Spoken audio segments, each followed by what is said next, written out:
there? Yeah, no, How not are every you? time. Good, how are you? Good. You bye. Hey, Todd. Sometimes take the little Good, good. kids down the driveway just to do something different, but it won't be like every time. But yeah. Yeah, I know it's hard when you have, like right next to another property like that, to take everything into consideration. No, I mean, I feel like we're so far back that like Your you're not house going to is. hear from us. Yeah, your house and your where you Yeah. live is. Yeah, I mean, the we don't arena's see gonna be anything. back there. Right. We're not gonna It's be the trail road. riding. It's the road Yeah. the driving cars. The 'cause we cars sit on going our porch by. and try to see Yeah. see your driveway from our bedroom and. Yeah. Yeah, I understand.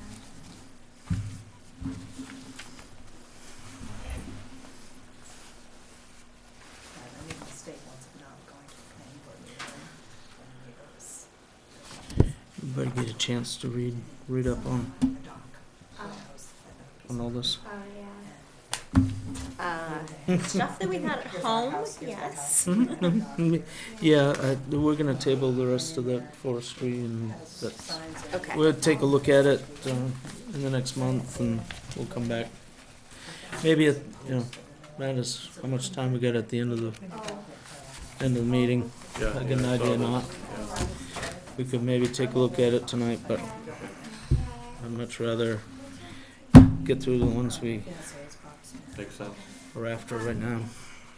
Only reason I ask is 'cause I Mr. know Crandall isn't here yet. My older son, they drove down there and they met off. Should we just take them out of order? Oh, sure. There must be another box. That everybody has to pay It's for it's 7. fixing the road too. Get my stuff in over here. Oh, I was No, actually I on was- time. They did not have to pay for anything on the road, so. I know it's a private road, but the gun club just took care of it. That's what the people told us that lived there before. Yeah, they lied about a lot of things. We have a lot of issues with our house. We have to pay for snow removal and grading. Wait, you just get a bill and? The guy who does it is.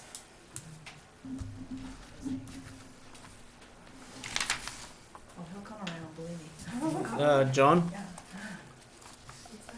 can you hear me? Wow. No. Yes. And the brides get really bad too. I'll call to the order the planning board meeting of February 4th, 2015. We have a quorum in Grossa, Michael Fitzpatrick, and myself, Todd Bollier. We stand and have a pledge of allegiance. I pledge allegiance to the flag of the United States of America, to the republic for which it stands, one nation, under God, indivisible, with liberty and justice for all.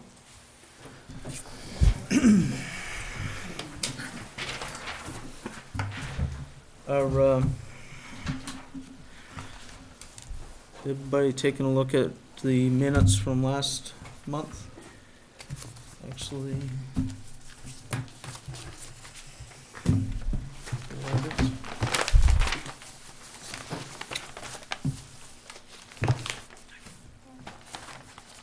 did we get a settlement?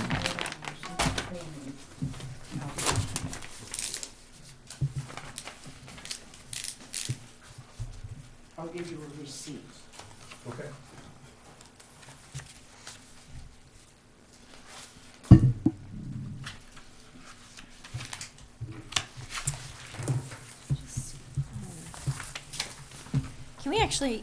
Can I move that we take these up at the end of the meeting?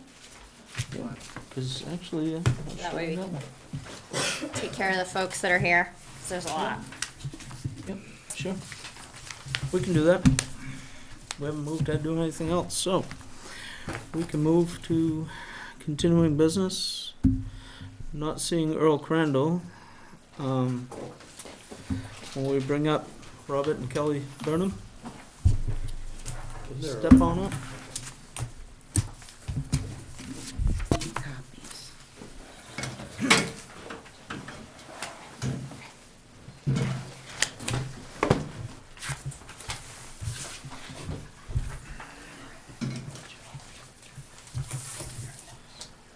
We were looking for Copy of the deed.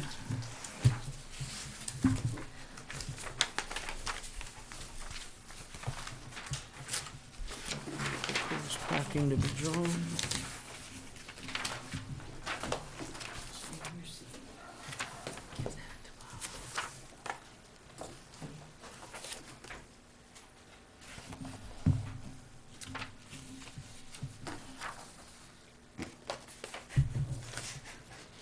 Long day.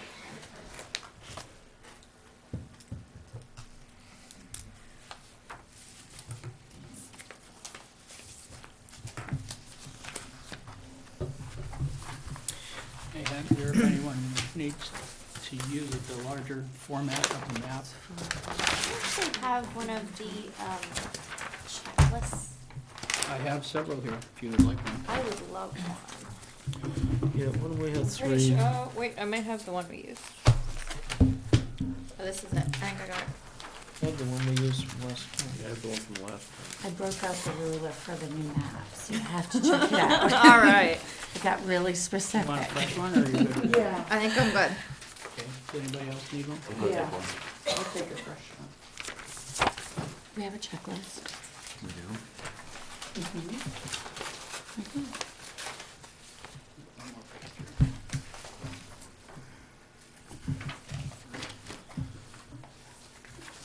And this is what was needed right there, the following items. Ian, would you like to go through the things that we're looking for on the checklist? Sure.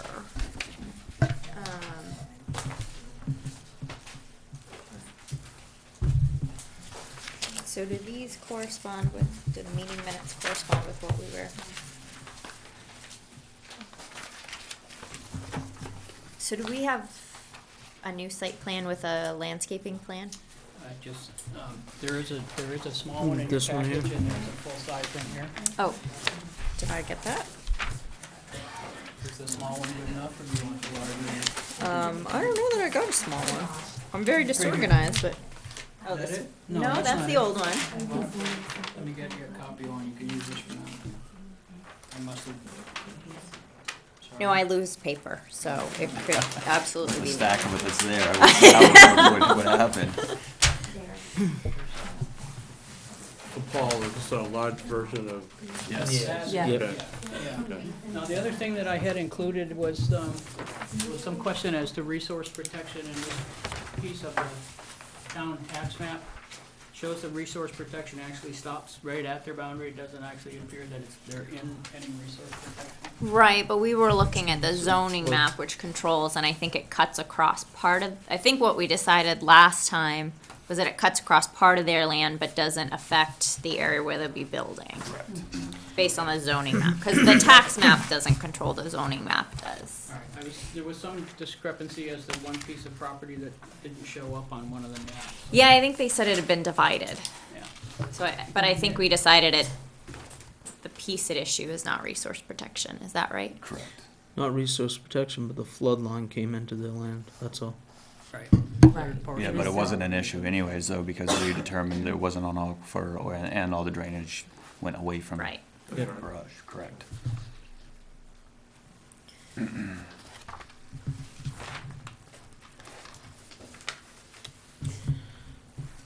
So your deed looks pretty straightforward.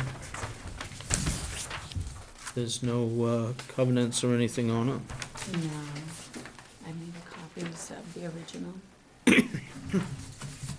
This is only Exhibit A, is that? That's all the deed? Yeah, That's that all we was, got. yeah. Yep. I had to pull it out of the title company middle of the thing, but there was nothing more but Mm. a photo from my mortgage company.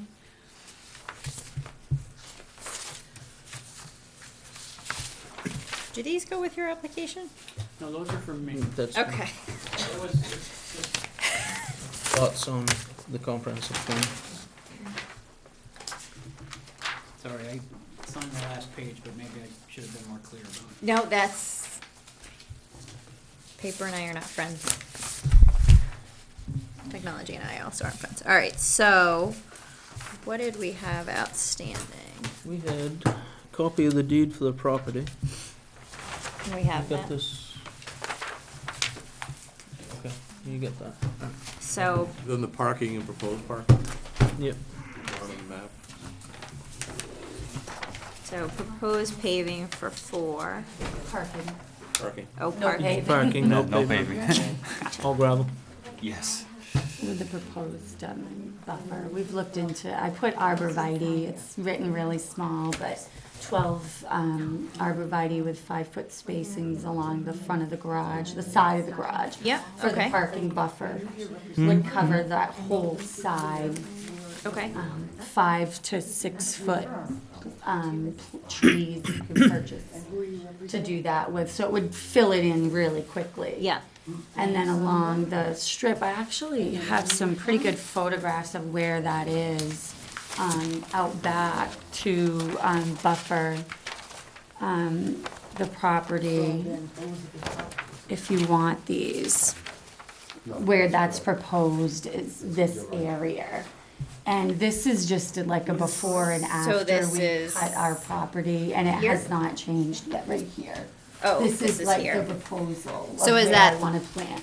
Is that the house that you can see through the trees? Yep. Yes. Okay. Yeah, and that bunch of And again, trees. there is at least 10 feet of property, the Mr. Sonberg's line, that has not been cut. That's all our trees. That's all original growth and whatnot that's there, so we're gonna add to that original.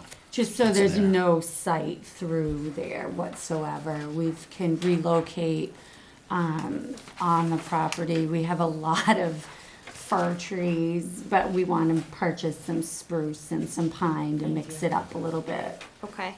And that's where I was proposing about a 20-foot area, just as a complete buffer in that only area that's thin between the two property lines. All of the other boundary areas are pretty well wooded. So the space between the back of the garage and the lot line, that's wooded as well? Very much so. Yeah, it has a lot more trees, as you can see on these maps.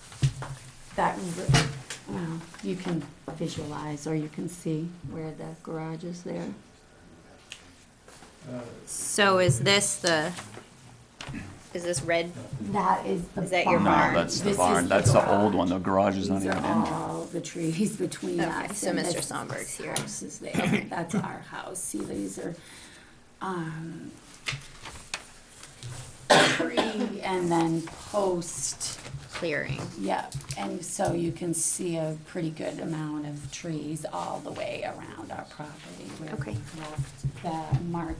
And are those trees between your house and Mr. Sonberg's, are those on your property or his? There's at least 10 to 20 feet that is on our property, Down the line. that goes down that line on the butter's line. Okay. That is on our property.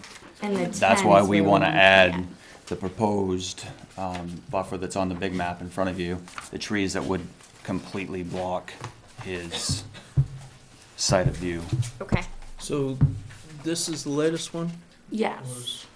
Oh, No, No, that was that's- pre. That's prefer, yeah, That was before the cut, and this is after. I don't understand why you. I did them both just because it shows that the lot was open before, we just It took, doesn't matter. right, but anyway. This is the planting area, this other picture.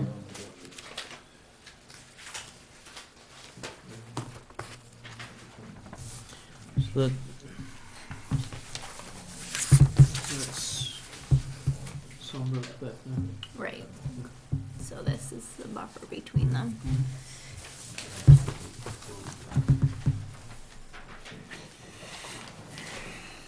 And that's an actual photograph through the woods right there. Yeah, Of where yeah. we would put the, just before that.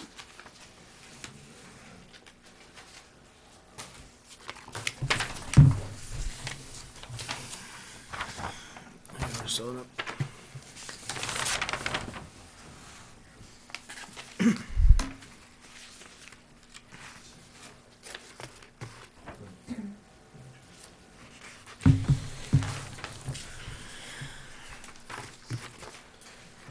So we had on our checklist, it looks like we had Sign. H, I, And oh, and O outstanding.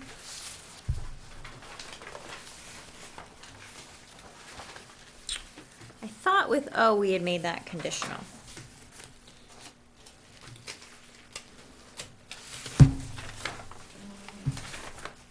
Yeah, we did. Yeah.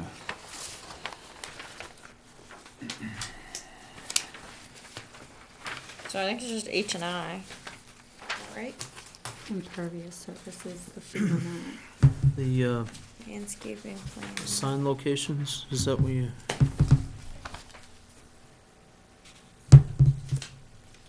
yeah, O is complete.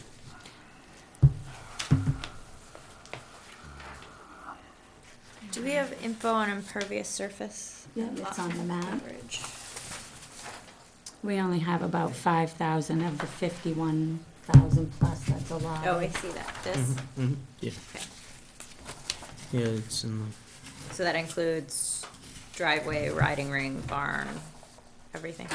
The House. 5,000 is only Impervious. impervious surfaces. That's the barn, the garage, the house, the sheds, the decks, porches. It does not include driveway because So- it's Yeah. dirt. yep, Gravel, it's not considered impervious. Really? If it's asphalt, it is. Okay.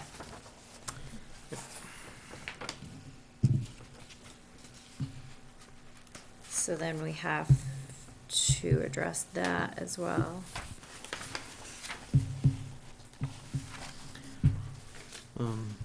Signs on the map. And lot coverage.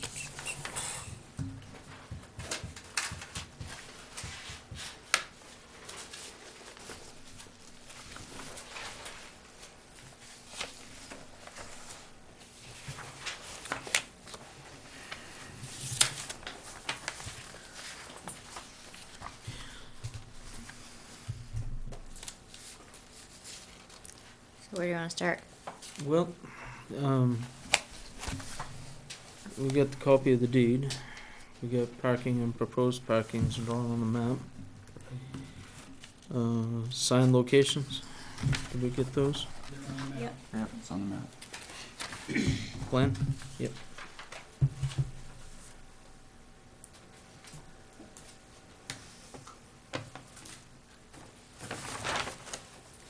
Did you say you were gonna have two, one for each? Yes. Yep.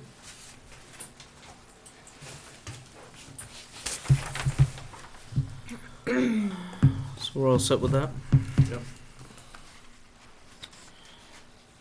Identify percentage of lot coverage by buildings and impervious surfaces, I think we got that. Got that.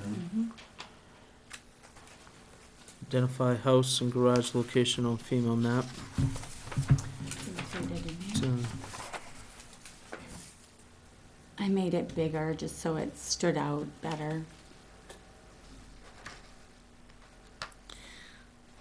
yeah,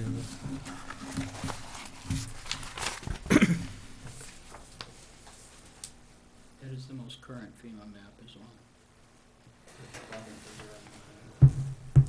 the blue line is, 100-year flood zone. I believe it's zone AE, is that correct? I have AH, yeah, AI, and AJ. yep.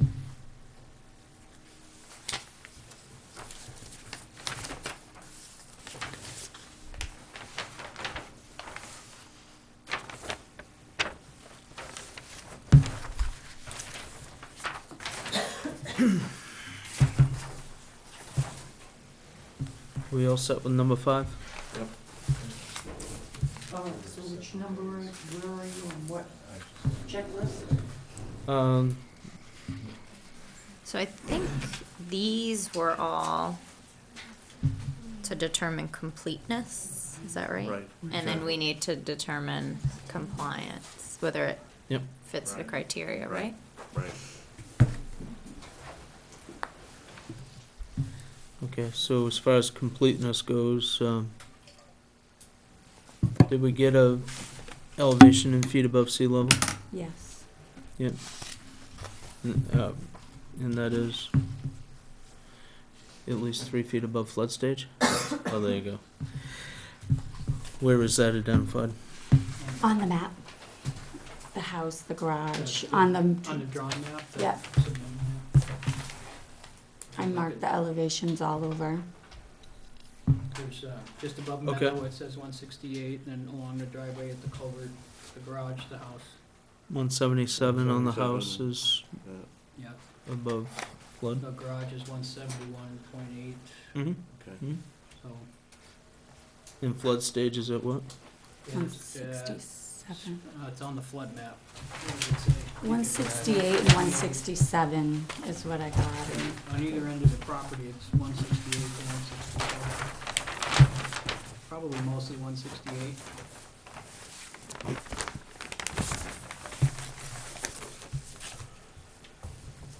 So you're at least 9 feet above 100-year flood. The garage is 3.8 feet. Oh, yeah. Yeah, the Yeah, house is, 177, The so house is far we're not- dry. yeah. Okay. 3.8 is good. Got it, yep.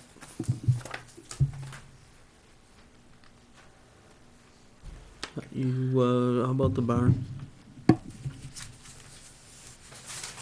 Not the wood. What's that? Did you have an elevation on the barn, or? I think I put it on the big map, or I might not have. Not that it's. It was high. The land, as you can see, it gets Further- higher the further further back you go. Yeah, it's not, the barn's not on there. No, I didn't put it on there.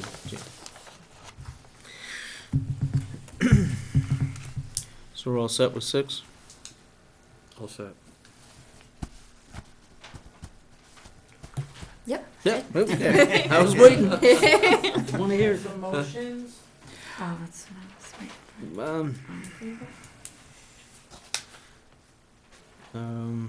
Should we get a motion on every one of these? We haven't been doing it On on completeness. completeness, just on the criteria. On the criteria, yes. So we're on number 7.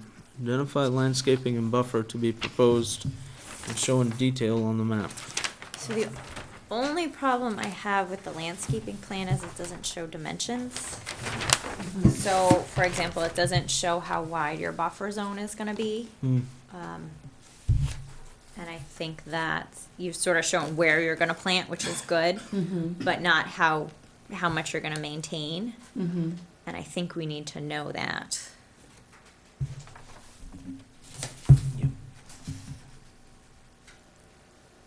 Do you wanna make a dimensional condition that they have to comply with, or? Well, each one of those trees there, is 5 feet of coverage in each one. So there's 2 rows of 5 feet and they have to be 5 feet apart. So that's 5, 10, 15 feet. That would give us a 25. That would, So you're gonna add here, are you gonna add them all the way down? I wanted to do just like a 24-foot area, which was in this picture. To screen the Because that's house. the only area that's thin, because there's a lot more trees further down towards the garage. But it's not that big a deal to plant more trees if that would make, Well, and part of it is not just the planning, but what you're basically promising to maintain. oh, sure, yeah. no. So what's already there, if we think that, you know, a 15-foot buffer, and we're approving your conditional use with you're gonna maintain a 15-foot buffer, you know, all the way down this line, or all the way down to the garage, or whatever, Definitely. then Yeah. that's one of the conditions, so. yeah, let's make it a Definitely. 20-foot buffer. The whole From way. our line down that will be 20 feet maintained buffer. Okay. I don't wanna mark on your plan. Oh, go right ahead, please. Just Let draw away. I'm gonna let you mark on your plan. Yeah. Good.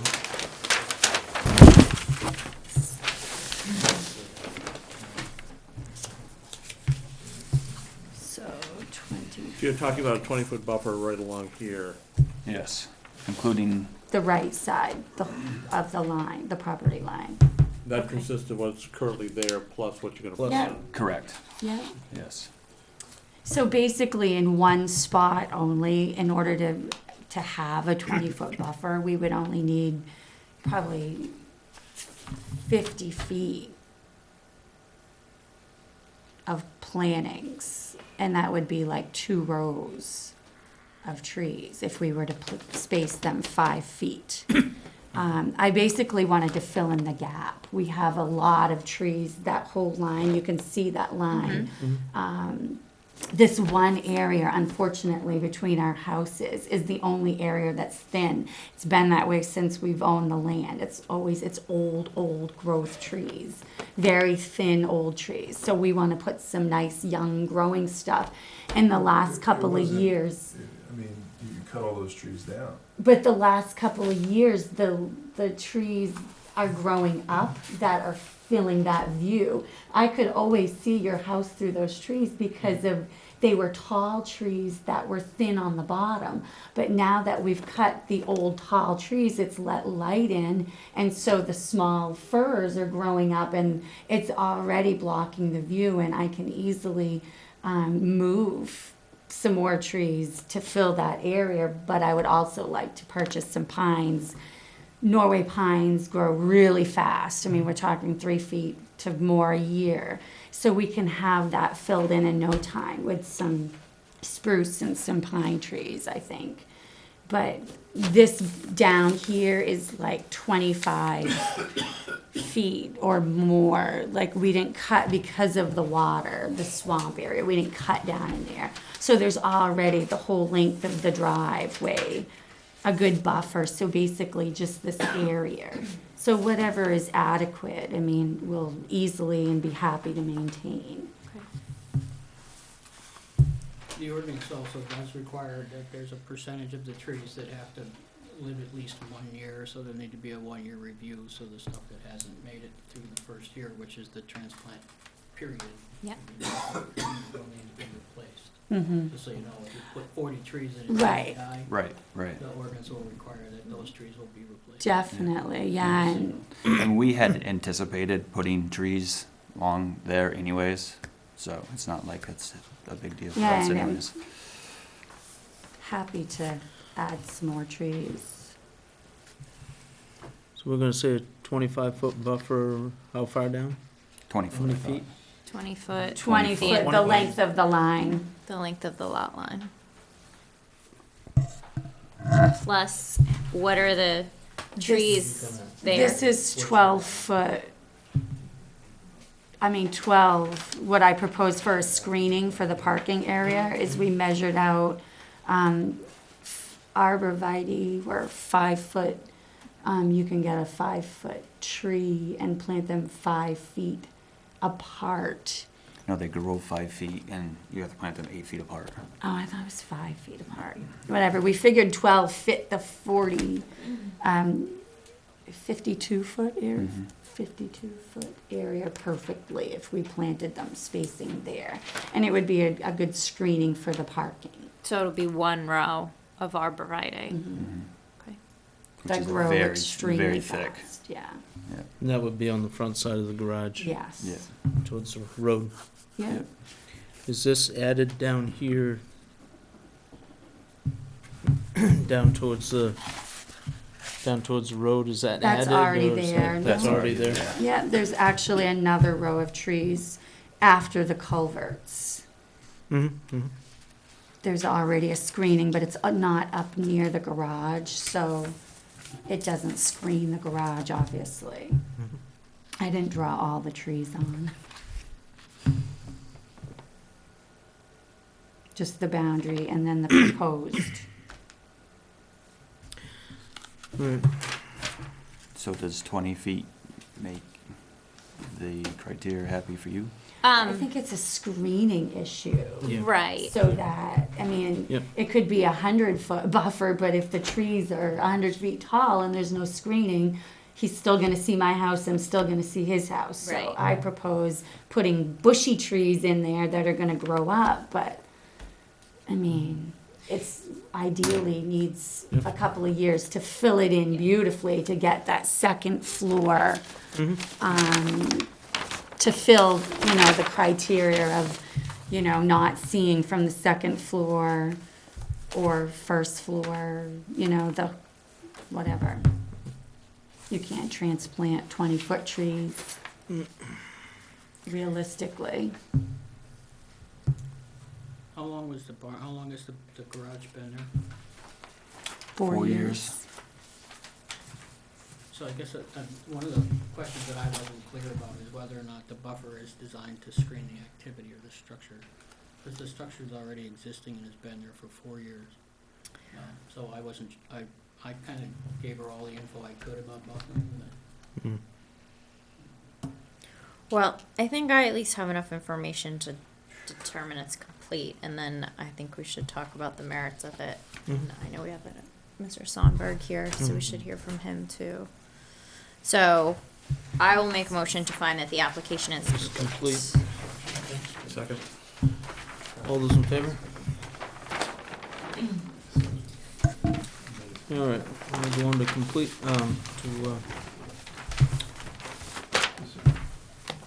which one are you using? I know it's This one here? Well, I think it's gonna be easier to go off of the minutes, actually. Yeah, so we've got, from this list, we've got H and I that we need to look at. Is it? And then in the ordinance, we have additional requirements that we need to address. Okay, each one. That's not the right thing. Section 5, yeah, this one here. Yeah. So, do we wanna hear from the abutter?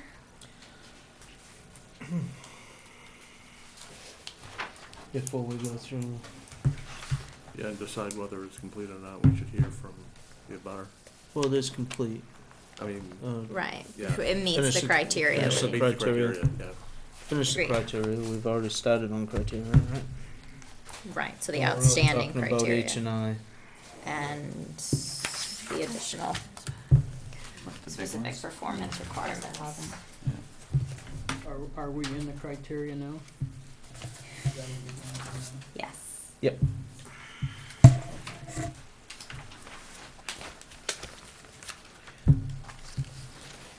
Think.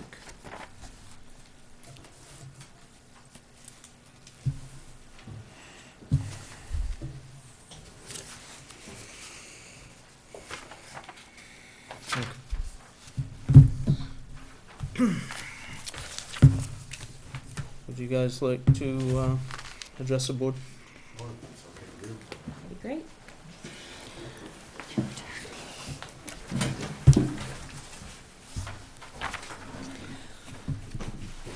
My name is Mike Feldman. I'm an attorney in Brunswick. I admire the job you're doing, having served on the planning board of the town of Bowden for a long, long time. I've decided it's about the worst town job that is available. I moved to the school board, and that was 1,000 times happier and more fun than being on the planning board. But and I also appreciate the seriousness with which you're taking this job. As I'm sure you know, there's somebody who's living in a beautiful rural area, and suddenly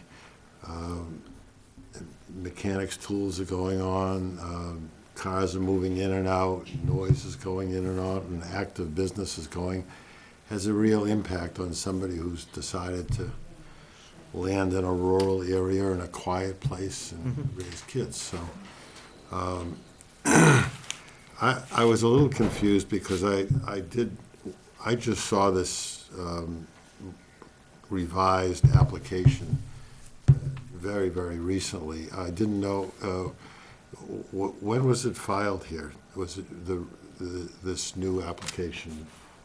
Because You mean they're making it commercial, as I understand it now, it's a commercial use, which is a change from the initial application, or I no? don't think so. No? No, It's the always only, been the up- same. I think the biggest update is filling in the landscaping plan, which we didn't have, Okay, and some of the dimensional okay. questions. So, and I apologize for coming in sort of late in the game, I suppose. I know from my client, Mr. Sundberg, what we would like to do is try and get some professional help in terms of the odor from this kind of an operation, the noise from this kind of an operation, and obviously a landscape architect to assist the town with fairly rigid buffering requirements in the ordinance. I reviewed the ordinance completely, and I have a pretty good sense of that, both from buffering the parking lots and buffering the building. I can't sit here right now and tell you that I know it's going to have too much noise, or I know that there's going to be some leakage of inappropriate products onto my client's land. I just need some time to be able to evaluate that. And I mean, I also understand living in a very small town that people want people to be able to have jobs and to be able to work on their land. And this is a delicate balancing act, and I'm no stranger to it. I've many, many years of doing it. So I guess it's hard for me to sit here now and say, well, this buffering plan's no good. You need to have this kind of tree, that kind of tree. You have a very good ordinance. It's very clear on what you're looking for. And basically, assuming that there's no problem with soils and hazardous stuff, then you're talking about odor and you're talking about visual, etc. So that if this should happen to one of you folks, if you live in the country and all of a sudden there's a 8-car operation going on 300 feet from your house, you're going to want somebody to say, wait a minute, let's get some breathing in here and see if we can make this, see how harmful it's going to be to his shallow well, and also see if indeed there's not going to be any pollution of any kind or any problem of any kind, then let's at least make sure that the ordinance is followed, which is what you're doing. But the ordinance is very strict. It was, it's well drafted. Let's make sure that, that there's not a jackhammer going on at 8 o'clock at night when he's trying to go to bed, or 6 cars honking and, can I get in now, and a line of traffic, etc. So, And that's because we have no zoning. right. Zoning commercial to one spot. We have a whole lot of home-based businesses in Durham. Right. Yeah, it's the same as my town. We don't Yeah, have zoning I in Bowdoin. understand. Yeah. Yep. Yeah. And so that's why you have to be vigilant about what you're doing. Mhm. So, Absolutely. I'm not gonna sit here today and say, this is terrible, you shouldn't allow it, it can't be done, blah, blah, blah. That's not, I think what I'm trying to do, or what I'd like to do, is buy a little bit of time to be able to consult with some folks that are more professional in this area about whether there's going to be any soils problems, whether there's going to be any major gasoline and oil and sort of smell problems. And if we clear all that so there's no hazardous stuff, then it seems to me the project probably has a green light of some kind. Once we can figure out with a landscape architect, once I figure out exactly what they're going to plant and get some input on that, and my client's willing to bring a landscape architect to the board, not for the point of view of saying this is terrible, just deny it and throw it out the window, but let's just see what it takes to make it as best it can be without craziness. I can't sit here today and say I know it's going to have a hazardous waste problem or a pollution problem or that knocks it out of the ballpark. I would like some time to be able to think about that, and at the same time take the plan, which I don't have yet, but I hope to be able to, show it to a landscape architect, show him the ordinance, or her the ordinance, and say, how does this work? Is this the best we can do? Do you have any suggestions? I mean, these folks were sitting here, and I don't blame them for it, saying, well, maybe this kind of a tree will work, or this kind of a tree. I mean, this is a fairly technical area. I mean, there are trees that do a very good job, and there are trees that don't do much of any kind of job, so. Yeah. I don't know whether you have anything to add, but that's kind of how I feel. Yeah, no, it's, So I think the challenge is you're a little too late on some of it. Right. We've already decided on the noise and the odor and the hazardous materials. We did that at the last meeting, and Mr. Somberg was represented at that meeting. Right. Really, the outstanding issue for us to decide tonight is the issue of the landscaping and the buffer specifically. When did we receive the revised plan? A week ago Monday. 26th, it was the 26th. So, and it was available at the town hall at that time? Available First thing in the since morning. then, yeah. Okay. And I think it was, if I recall, it was stated at the last meeting that submittals needed to be in by that date for this particular hearing. Okay. Is it a 9-day requirement or something I like think that? so.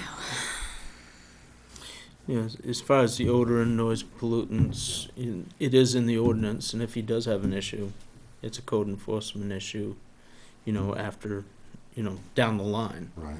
If you do have noise issues, How- especially. And I appreciate that maybe I'm too late.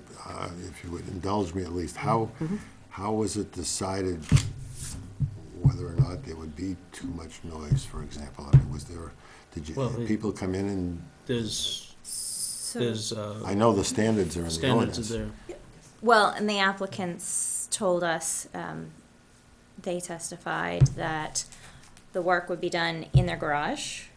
The only noise that would be done is, I believe, if you had to burp an engine or something like that, that most of the work would be done in the garage enclosed, which would minimize the noise. They don't have pneumatic stuff to change tires with and stuff like that? Yeah, it'd be inside the garage.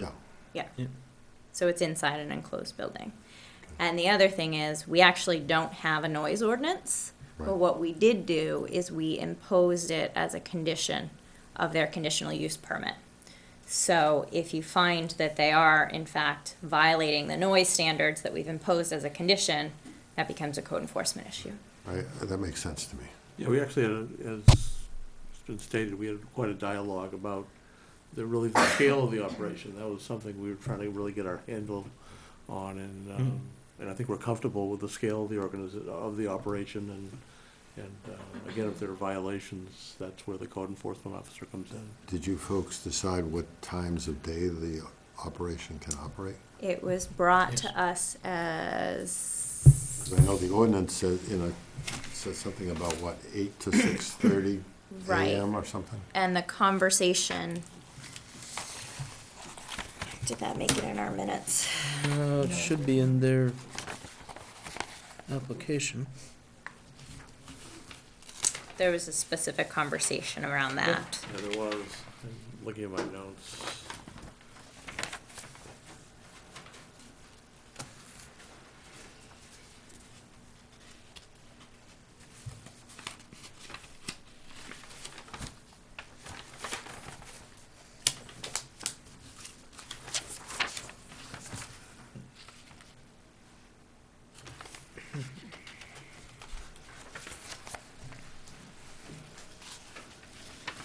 I know the ordinance says that the businesses generally should not start before 6:30 a.m. And I forgot the PM number, is it I think it's either 9 or 10.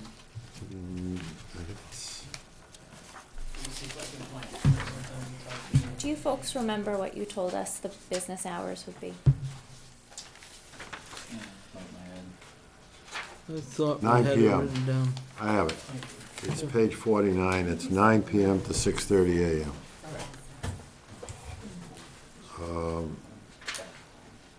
And is there some kind of a limit on the number of cars that can be parked outside? Yeah. So this was considered based on 4 parking spaces with a maximum of 6 vehicles.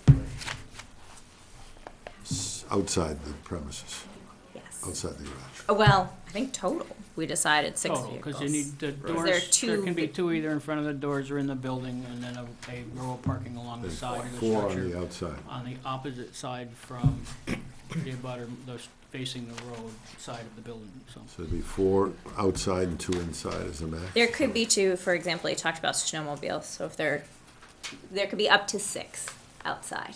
There are 4 parking spots, but if he's got smaller snowmobiles, he'll fit more than one in a. Okay, I was just wondering whether or not you had said that a maximum of 4 cars outside as. I think we said 6 vehicles is how we put it. And is that We're looking at four parking spaces. applied to me 4 cars, but maybe I'm wrong. Since the sense from her that she's saying a possibility of 6 vehicles and 4 spaces. So in our minutes, I moved based on the application that was presented to us, which was 4 parking spaces with a total of 6 vehicles. That was our criteria when we were So considering. does that mean 2 on the inside and 4 on the out? I'm just trying to find out what you guys were thinking. I wasn't. So if he's got 6 snowmobiles, they fit in 4-car parking spots. So 6 vehicles can be outside at any one time, whether those are cars or snowmobiles or go-karts or. So for 4 parking spaces, it would be permissible for him to have 6 cars for the 4 parking spaces. Is that what you folks decided? If he can fit them in 4 parking spaces. Like if he's got 2 snowmobiles and 2 good cars. Well, no, I'm not talking about the snowmobile. I'm just saying cars, because that's obviously the big deal. A snowmobile is not a very visually profound piece of equipment. It's a bit noisy, but it's not. So I was just, I mean, if you decided it, you decided it. I thought when I saw the 4 parking spaces you were talking about, a maximum of 4 cars. Snowmobiles are a different bird altogether.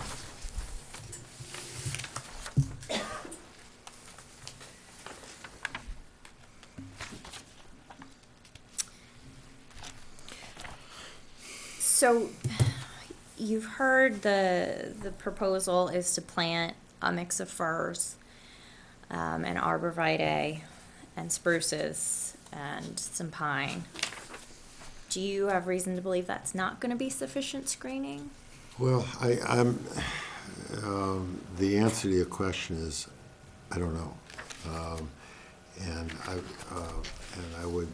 I think it requires professional input. I don't think, unless any of you folks are trained in that area and are arborists, I think that's their burden to prove, okay? And if it's their burden to prove, then presumably they should bring somebody here who has designed that kind of thing. I don't mean some, fancy Portland whatever, but just somebody who's done this kind of work, done these plantings, has experience, and can if I were one of you folks at a planning board, I would want somebody to come in and satisfy me that my home will be not impacted by this business, and that whatever trees and plantings are required, it's a technical question. It's not a, we'll throw a few of these in and a few of these in and everything will be fine. Information's from Skillens, the spacings, the plant heights, and all of the proper plants that would grow quickly. Just so you know, I did talk Well- with Skillens, Chad Skillens came to my shop, and we had a discussion, and he was gonna draw me a map, but he was having surgery, and we just didn't have time to sit and do it. Well, I didn't think it was necessary to do that, because we're talking like local trees, and I'm not looking to plant a tropical rainforest in my backyard. I know how to plant trees. I'm just saying it's not a casual question. It's a question of and I know the Skillens operation, and they're not landscape architects. They sell trees. They s- do landscape. But in any, well, I don't want to argue with you, but if I were you folks, I'm sorry? It would appear you do. I don't want to argue with her. I want to chat with these people if I can. Go right ahead. Well, we did all this at the last meeting, and it feels like a wicked waste of time. Well, why I'm don't we- sorry. Why don't we just finish Why don't with we the finish with conversation these up here? folks? Please. Thank you, folks. Yeah, I'm just about done. I think it's a technical question. I apologize if I should have seen that planting, and if it's laid out so that a landscape architect could appreciate it, with all the detail it has to be. This is a very important decision for my client. It's very important. And also, Mike, if I. Sure. I'm very concerned about my water source. I'm not an expert on hydrology or anything like that, but these are toxic chemicals. You said there's impermeable surfaces, but then there's cars that are parked out where it's not impermeable, and that can leach into my water. And if that gets into my drinking water, bad things happen. I'm very concerned about that, and I'd like to get that checked. Well, and Mr. Sonberg, the problem is that we've already decided that issue, and we had the opportunity to present information to us I'm not an before. expert, okay, and I feel like I would like to have someone analyze that really knows. I think, let me suggest something. I think what they said before is that it's a conditional approval. So Yes. if you find that your water is being badly affected, I take it one of the conditions of the approval is that his water not be badly affected by this process, right? Well, and the other issue is we went through a fact finding where there's no oil being stored outside, vehicles with any leaks will be stored inside. So there was a whole process that we went through to make sure that you're protected. And I don't feel protected. I But don't. that's I it's feel like I'm rolling the dice here, and, you know, we're not gonna know until something bad happens. so the hard part is that we make the decisions based on the information we have in front of us. And the only information we have in front of us is that this isn't going to impact your well. And if there's contrary information, then we should have had that when we made that decision. And that's our challenge. We can only decide based on what's in front of us.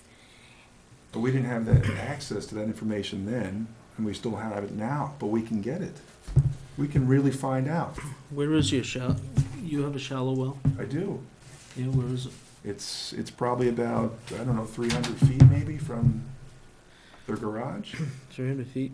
I mean, and water flows right between my property and their property. And is there direction to water? Maybe. I don't know if chemical Well, yeah, can there go is direction to well. upstream, downstream, sideways, or backwards. I don't know. But it's a shallow well, you know. You're higher in elevation than, I would say my well is lower of elevation than their garage. It kind of, from my house to their house or to the garage, there's like a valley, and that's where the wetlands come in, drains through, and that's why my well's there. but you could have a septic system within 100 feet Well, of your shallow well. bacteria can be killed. Cancer-causing toxins, you know, that's another issue, and that's something I shouldn't have to, you know, I'm living there, okay? I get they want a business, but I don't want to be harmed, okay, by their business, my own health.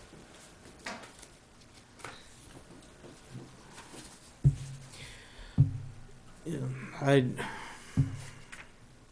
I can't say that pollutants are not gonna run uphill, but I significantly doubt it.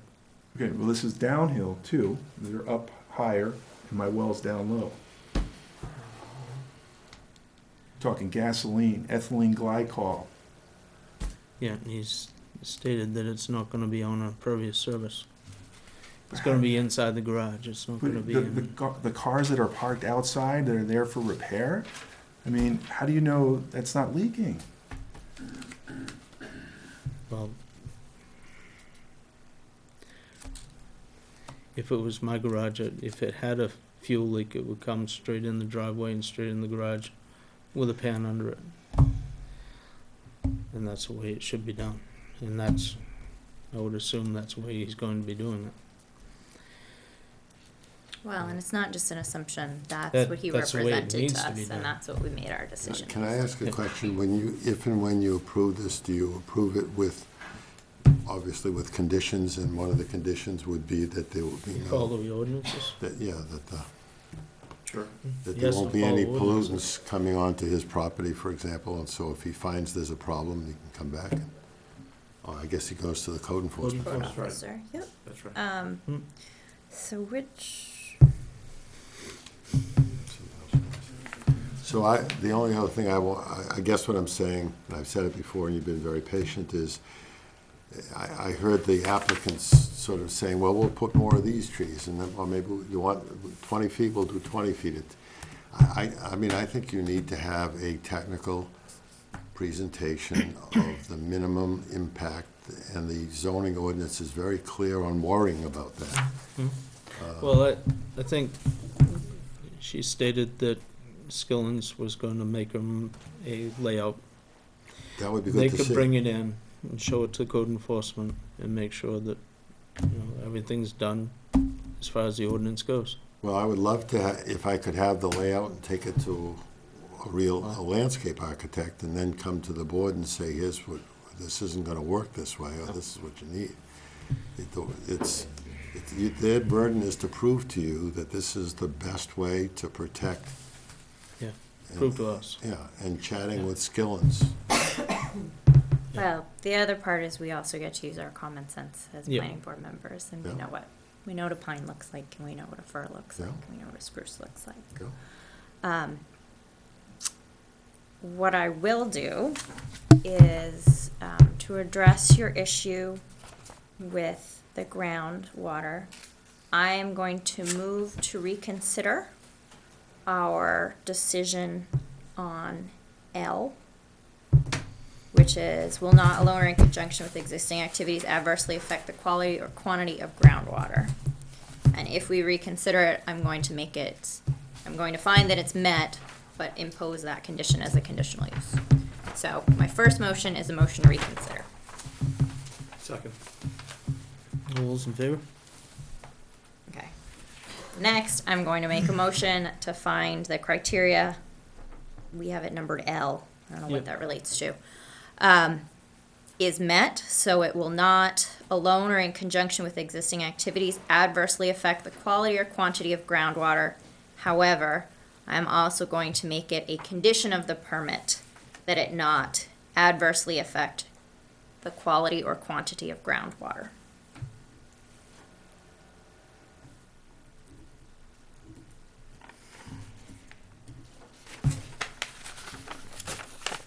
Saying is if you show that it does affect, then you can come back and say. So that's my motion. Second. All those in favor? You all set on that, Jill? Yes, thank you, Ann. Very good. Can I? Yeah. What's to say that Mr. Somberg doesn't go to his well, shallow well, and pours antifreeze down his well and say that it comes from my? Well, if that's an issue you'll have to take up with code.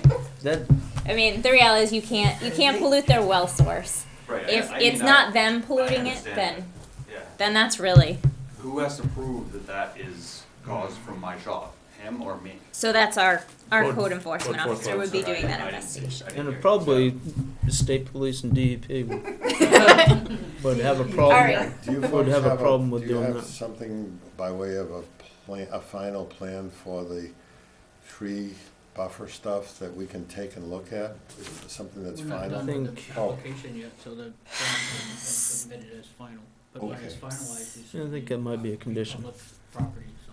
So, There'd actually be a Have a final written plan. all right, well, so that's the last piece I think we have to decide is whether we have enough information to decide that the buffer is adequate. So I think we can either send them back to get us a more formal plan, or make it a condition that the code officer determine that there's a 15-foot buffer with sufficient screening. Mhm. The problem with the buffer is there is no footage. So the only reason I was floating 15 foot, 20 feet, we don't care. We're happy to plant some trees. That's all I'm saying. It's the visual screening. The old trees that were there were not screening anything. That's why I want to get Norway pines. They're fluffy and fat. Spruce trees are fluffy trees. Whether they're 5 feet, 10 feet, 20 feet, I don't want to spend thousands of dollars to plant trees between his house and ours that are not even blocking the view of the garage. Sure. Well, 'Cause in the garage- an ideal world, and I understand how neighbors work, you two would sit down and say, you know, plant 10 pines here and 5 arborvitae here and 3 Norfolk pine here, and we're all happy. You know, Um, and I I am willing. don't to know do that's that. gonna happen. I'm willing to sit down with Mr. Solberg if you would like and say, if that's good for you, that's what we will do. I'm not here to pick a fight with him or to not do that or Or whatever. contaminate as well. So here's my proposal for the board, and I'll make a motion if you're amenable to it. I'm gonna ask that the applicants get a more formal plan showing distances and additional planning's required. So the ones that are already there, give us a rough idea, these are pine, these are hardwood. Show us what you're gonna plant and where, and if Skillen draws it up, I don't need a professional landscape architect, personally, I can't speak for the board. If you two agree on it, that's awesome. If not, submit it 9 days ahead, you have 9 days to figure out whether it's adequate or not, and I don't wanna hear about this again. That seems fair. That's sort of where I am. Are you guys, Amen. can we do this? All right. Yeah, it's really consistent where I was anticipating a written plan with some definition as Ann's describing. So if you can submit to us a written plan that gives us dimensions and a better sense of what you've talked about tonight. Well, it was on the map, the 12 arborvitae, No, I'm 5 foot I've seen that, but I was looking for something that actually was written out, Yeah, saying yeah. this is what I wanted. Yeah, to and they purchase. can be Dimension on it. X's and O's and triangles showing each type, Right. and I'm sure Skillens can help you with it. Oh, yeah. That's What's right. there, what we're gonna Yeah. plant. So I'm going to move Landscape architect. to table this one more time. Second? All those in favor? There's, And is that based on any? On, additional, Just, further detailed Further landscape detail, plan. that's what we're looking for. let me, do you mind if I, Go for it. would you look at page 28 in land use ordinance, item D, just to make sure that we're in compliance there too?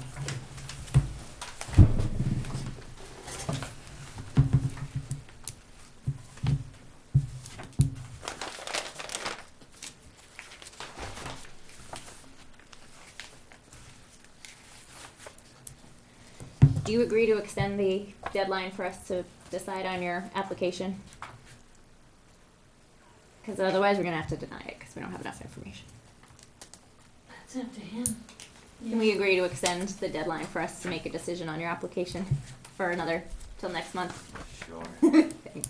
Good answer. Could I ask a We're good. process question? So as I understand it, and thank you for the time, we'll submit something, it'll be here, we'll have some time to digest it. You'll Maybe have, they can chat, the two of them can chat together. We can, if we need to bring somebody here, we can, there'll be another meeting. yep, so That's very fair as far as. you'll, I'm concerned. if you guys can't agree, you'll have 9 days. That's their obligation. Perfect. That seems fair to me. And it's your responsibility to come here on that day, if you want the whole 9 days, and request that information. We don't mail it out, nobody calls you, but you know it's supposed to be here. If it's not here, it won't be before the board. If it is, it will. You're free to come in and get whatever's here. It's all public information. But it's up to you to make the action. Let me know when it lands. It's 9 days 9 before days the next 9 board days meeting. before the next meeting. Perfect, Yeah. thank you. next meeting is the first Wednesday in March. Thank you. That's great. The 4th. It is the 4th? That's what it says right here. Well, there you go. Yeah.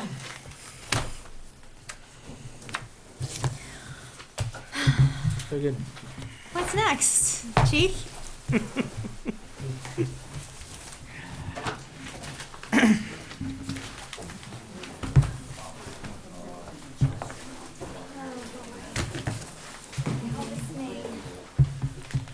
Next,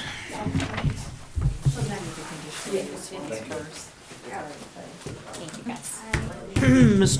Mr. Crandall? I'm so sorry to interrupt. I have a sick baby with a fever at home. I am just hoping that I could possibly go next so that I can go home. My husband. You okay with it? Thanks, Paul. Thank you, He's texting board with members. I me. appreciate it. Thank you. Alright. Please. Thank you so much. That's all right, That's no okay. with Yeah, all of you. go. We're fine with that. Step right on up. Very much. I'm sweating. I'm just having anxiety over it, so Yeah, that would. Step right up. Thank you so much. Oh, phew. Few is right.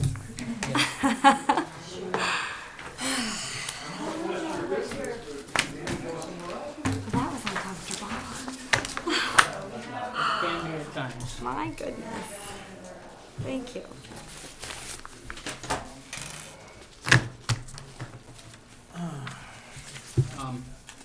Okay. Where are we? Where?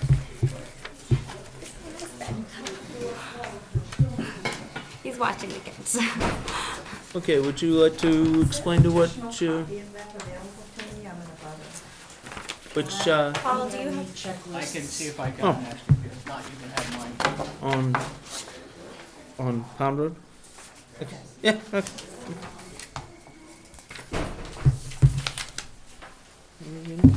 Oh.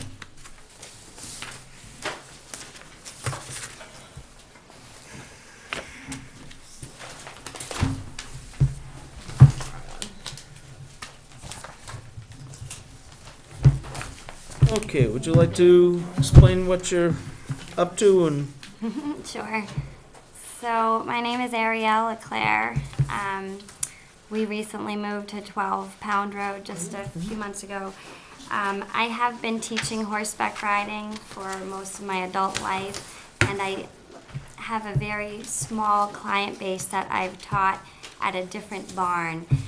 The reason we moved to Durham is to have space to have my clients come and ride with me at my own home.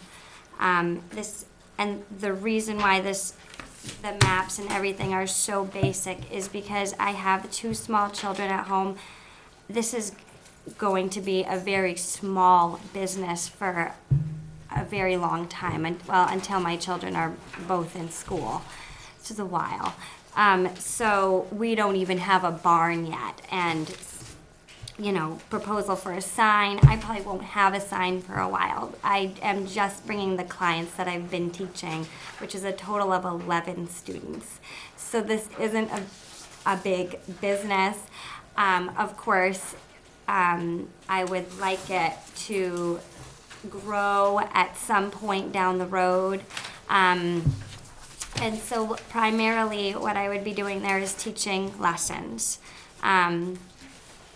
The only other thing that I would possibly do there is have boarders, so people pay me to take care of their horse. That's farther down the road. Like I said, I don't even have a barn. So those are the 2 things that I would do there, is teaching and boarding. But boarding would be somewhere off Eda Barn. That would be nice, yeah. yes. That would be good. So here's, we need to consider and approve your application based on sort of specifics. Yeah. So, for example, in this case, it might be number of school ponies, number of students, number of potential boarders, number of stalls in your barn, something so we can, so your abutters have some sense of, all right, when we're looking at it today, what's the scale gonna be? Right. And we need to know that to consider your impact on water and abutters and all of that. Now, you can tell us that today you wanna have 4 school ponies and you're gonna build a 4-stall barn and that's it. And no indoor ring, and you're just counting an outdoor ring. And we can consider that today. And if in 5 years you decide you want to expand, you can come back for another permit. Okay. But it's the ball's in your court. You have to tell us what criteria you want us to consider it based on. Okay, yeah, no, and this is my first time ever doing anything like this, so I apologize that I wasn't more specific, and it to be so vague, just because right now, this is what I have my 11 students. How much can I do? I don't know. Yeah. I have 2 little ones running around my feet. How much can I really do? So, for the next 5 years,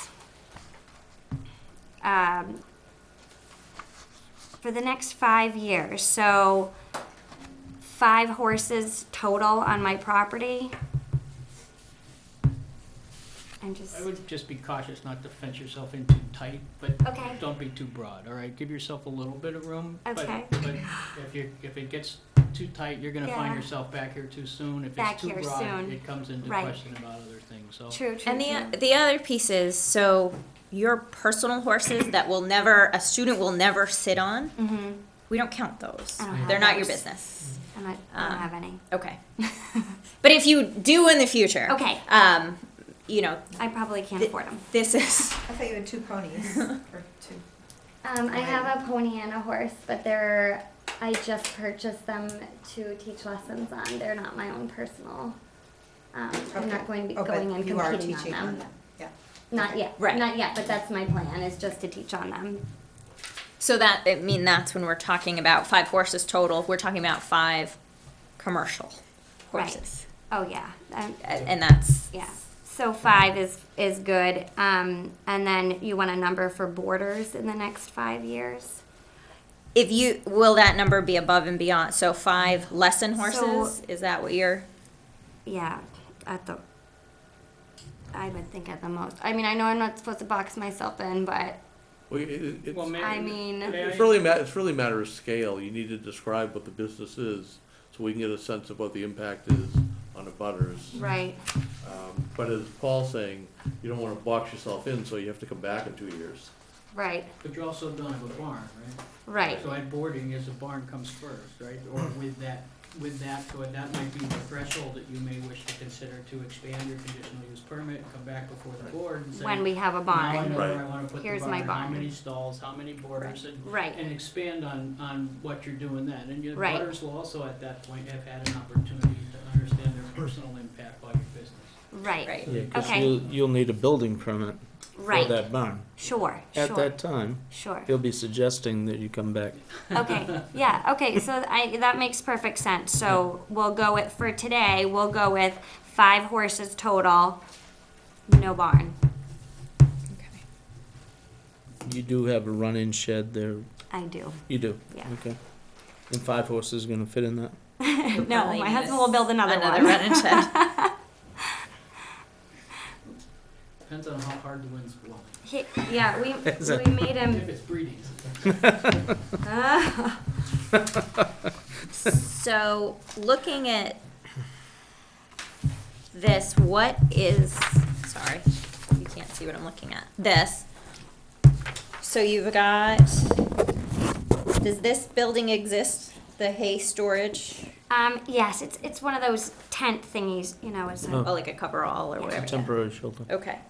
Does the garden shed exist? yes, that was already there, before we moved in. Yeah, it's just this little And the shed. 2 chicken coops? Those chicken coops, one was ours, the other was There. existing before we moved Okay. in, yeah. Has the riding ring already been built?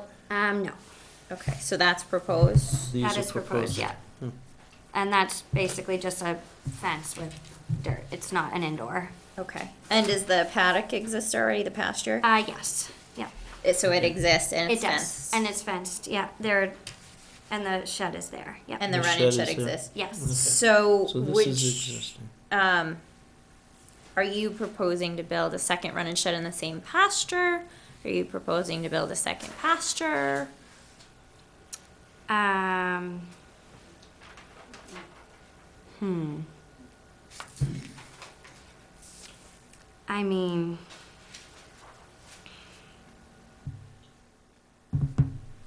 I mean, what we would probably do is open the pasture up and put another run-in in there, just make it bigger. Go that way. So you'd make it longer this way? Coming out Right. in towards the house. Since you're pretty close to the trees. Or we would go behind it and take some of these those trees trees down. down. Oh, Yeah, we've talked about going behind it too, and taking some of those trees down. And the other thing we've talked about, and I should propose, is having the existing run-in also be the back to another run-in. So just do it right off the back and make that pasture attached. Gotcha.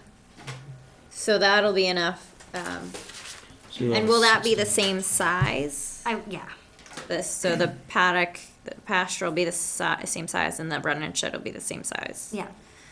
So the challenge with this is we don't know how far that's gonna get you towards that boundary. So we don't know what screening will be there. Okay. And that's gonna be, maybe a problem, although this is probably Is, not commercial. I don't know. We'll have to think about that when we get there. That's, But that's one, is that Challenge. your line there? Is that your lot line? The little tree line. Or is, You have the property boundaries here, right? Yeah, okay, this is where my husband needs to be here. This is not my thing.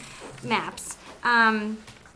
So that's some of the detail we need to know. Yeah, and it may not even happen. That's sort of So why that's- it's not there. so here's sort of our challenge, is if you wanna stick 5 ponies in one run-in shed, that's not gonna be good for the ponies. Yep. That's not gonna work, and you'll probably be violating a state law on that one. No, I'm not gonna do that. So, but if you want 5 ponies and 2 pastures, we need to know where that other pasture will be, Right. because that will affect screening, it'll affect Right. all of that stuff. And there may not even be 5 ponies, which is why it's not on here. It may be Right. 2 for the next 5 years, and we may not have any more pasture, and I may just keep my current clients. That's the thing. This is like a big dream for me, but it is very limited while my Yeah. kids are little. So that's why I can make a big elaborate barn and run-ins and pastures and everything, but it may not happen. I just don't. We're just not there yet. So it's completely, this is, you're driving the bus on this. You tell us what you want us to consider and approve. We just need those details. That's all. I mean, and I'm not saying 5 is bad. I'm not saying No. 15 is bad. I'm saying we need to know what we're looking at, and so do your abutters to Right. help us decide what the impact is on Sure. all of our Sure. criteria. Yeah, and all this is just this is current. Well, except for the riding arena, that's not. There's no fence around it, Right. Yeah, but this is just what's current.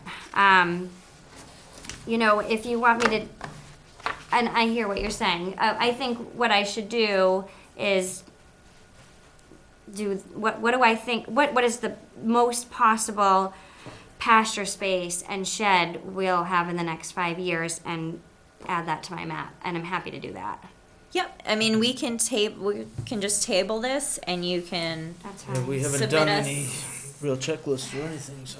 on Do application. we want to do I don't know, but do we want to do all the other stuff and then I just come back with just that, or? That's completely up to you. You Yeah, tell I mean, us Let's do that. what you want us to approve. Because that's the only thing, I guess, that I would want to add, is that pasture, that possible pasture and possible run-in on the, flip side of Yep. the run-in that's existing. And so we're gonna need numbers when we do that. So we're gonna need to know especially the distance from your lot line to that new pasture, to the Okay. fencing. Yeah, What trees, how many trees are gonna be in there. So we're gonna need all those sort of details. Okay. Because you just heard us talk about buffering, and this will be like our 3rd meeting on that one. okay. Can make a really big difference to your abutters. Like whether they can see the activity on your property or not is gonna be a big deal. Or can be. If I may, for a second, it would be nice if you had a line drawing like this showing, if it was a little bit smaller, that showed where your neighbors are as well. Because for me, and I'm getting into my part, but it's not what's going on back here that's gonna bother me. It's the traffic. It's gonna go next to my house. Yep. And that's gonna be, You're that's right. another factor that we need to consider. So if you're gonna build a 30-stall barn, that's a very much bigger scale than 3 ponies and a run-in. So, and that's all, Sure. those are all of our criteria are in our ordinance, Right. and that's what we look at. And we're gonna take information from you, Right. and we're gonna take information from you, and we're gonna use our own common sense and life experience, and anyone else who shows up, we're gonna take information, and then we're gonna make our decision, do you meet these criteria? Right, So that's the thing to consider when you're thinking about scope, right. so. What was your name, man? My name is Faith Baker, and I'm Okay. at 20 Pound Road. I'm 20? one owner. My fiance, Robert Smith, is the other owner. Is that you in the area? Do you know? No, that's not Okay. us. You're I- 20, you're 75D, you're right here. 75D? Okay. Oh, right on. Packet. Their driveway goes right, Right by. right next to our house. Sure. Right, I mean, I'd like an opportunity to speak, so it might be helpful to her too, but I'll let you guys finish up with. Well, without a clear plan, do we wanna go through a checklist and bind her? No. No, I No. think we'd be better off need to get a sense of Getting- scale and. getting a better plan What's done. together and, And I would encourage you two to talk. yeah. I mean, Yeah, we I mean, it's a haven't weird met concept. before today. Yeah. Yeah, So- yeah, Do I have an absolutely. opportunity to speak, or is that, we can. I don't see any reason why not. okay? This is really informal because we haven't gotten to a Yeah, I checklist. understand that. Well, I'm sorry, can I just say something real Yeah, quickly? file I mean, application complete, there's nothing to say. Fill the application complete. Yeah, but this might help her. Okay. yeah, no, and I want to hear what she has to say for sure. I guess I just was kind of hoping we could, the condition of adding that pasture and run-in, not to have to go through, for you guys not to have to go through the whole checklist, everything again. Can we just do that, go through everything today and just go through that one thing next time? No, it's not the way it works. Not the way it works. And actually, it'd be less efficient that way because we'd Okay. have to go Very- through the whole checklist as it's very presented inefficient. now, and then Okay. it's basically a new application. I guess my only concern is this. I come back next month with the trees and the dimensions of the proposed pasture, which may not even happen. And then I'm missing something else. And then we go another month. And I was hoping to start teaching in the spring. So that's my concern. And that's an absolute possibility. It's sort of what you bring to us. Okay. Make sure you The have a more- complete application. The more detail you have, and as unfriendly as it is, we literally just march through our ordinance. Yep. The spatial requirements, the general performance standards. As much as it's terrible to tell you to do this, it's the ordinance that we follow. So if it's really, I mean, this last one is an anomaly. Usually we march through these in one night and we're done. But where there are concerns raised, where things are not done in full detail, Yeah. that's when we run into. Yeah. I wish my husband could have been here because he would have been, okay, this is the dimensions. This is where the Yeah. border is. It would have taken 2 seconds. So I just, it's too bad. But okay. Anyway. It's what it is. So. I don't mind if you guys start. I feel it's somewhat of a disadvantage because I didn't really have the plan. I received a letter from Ariel. I had never met her before. They just moved in. And in the letter, she just mentions wanting to start this business and stating that she'd like to have 1 to 4 boarders and 10 to 20 lessons weekly. And our property, this is our property at 20 Pound Road. This is our house right here.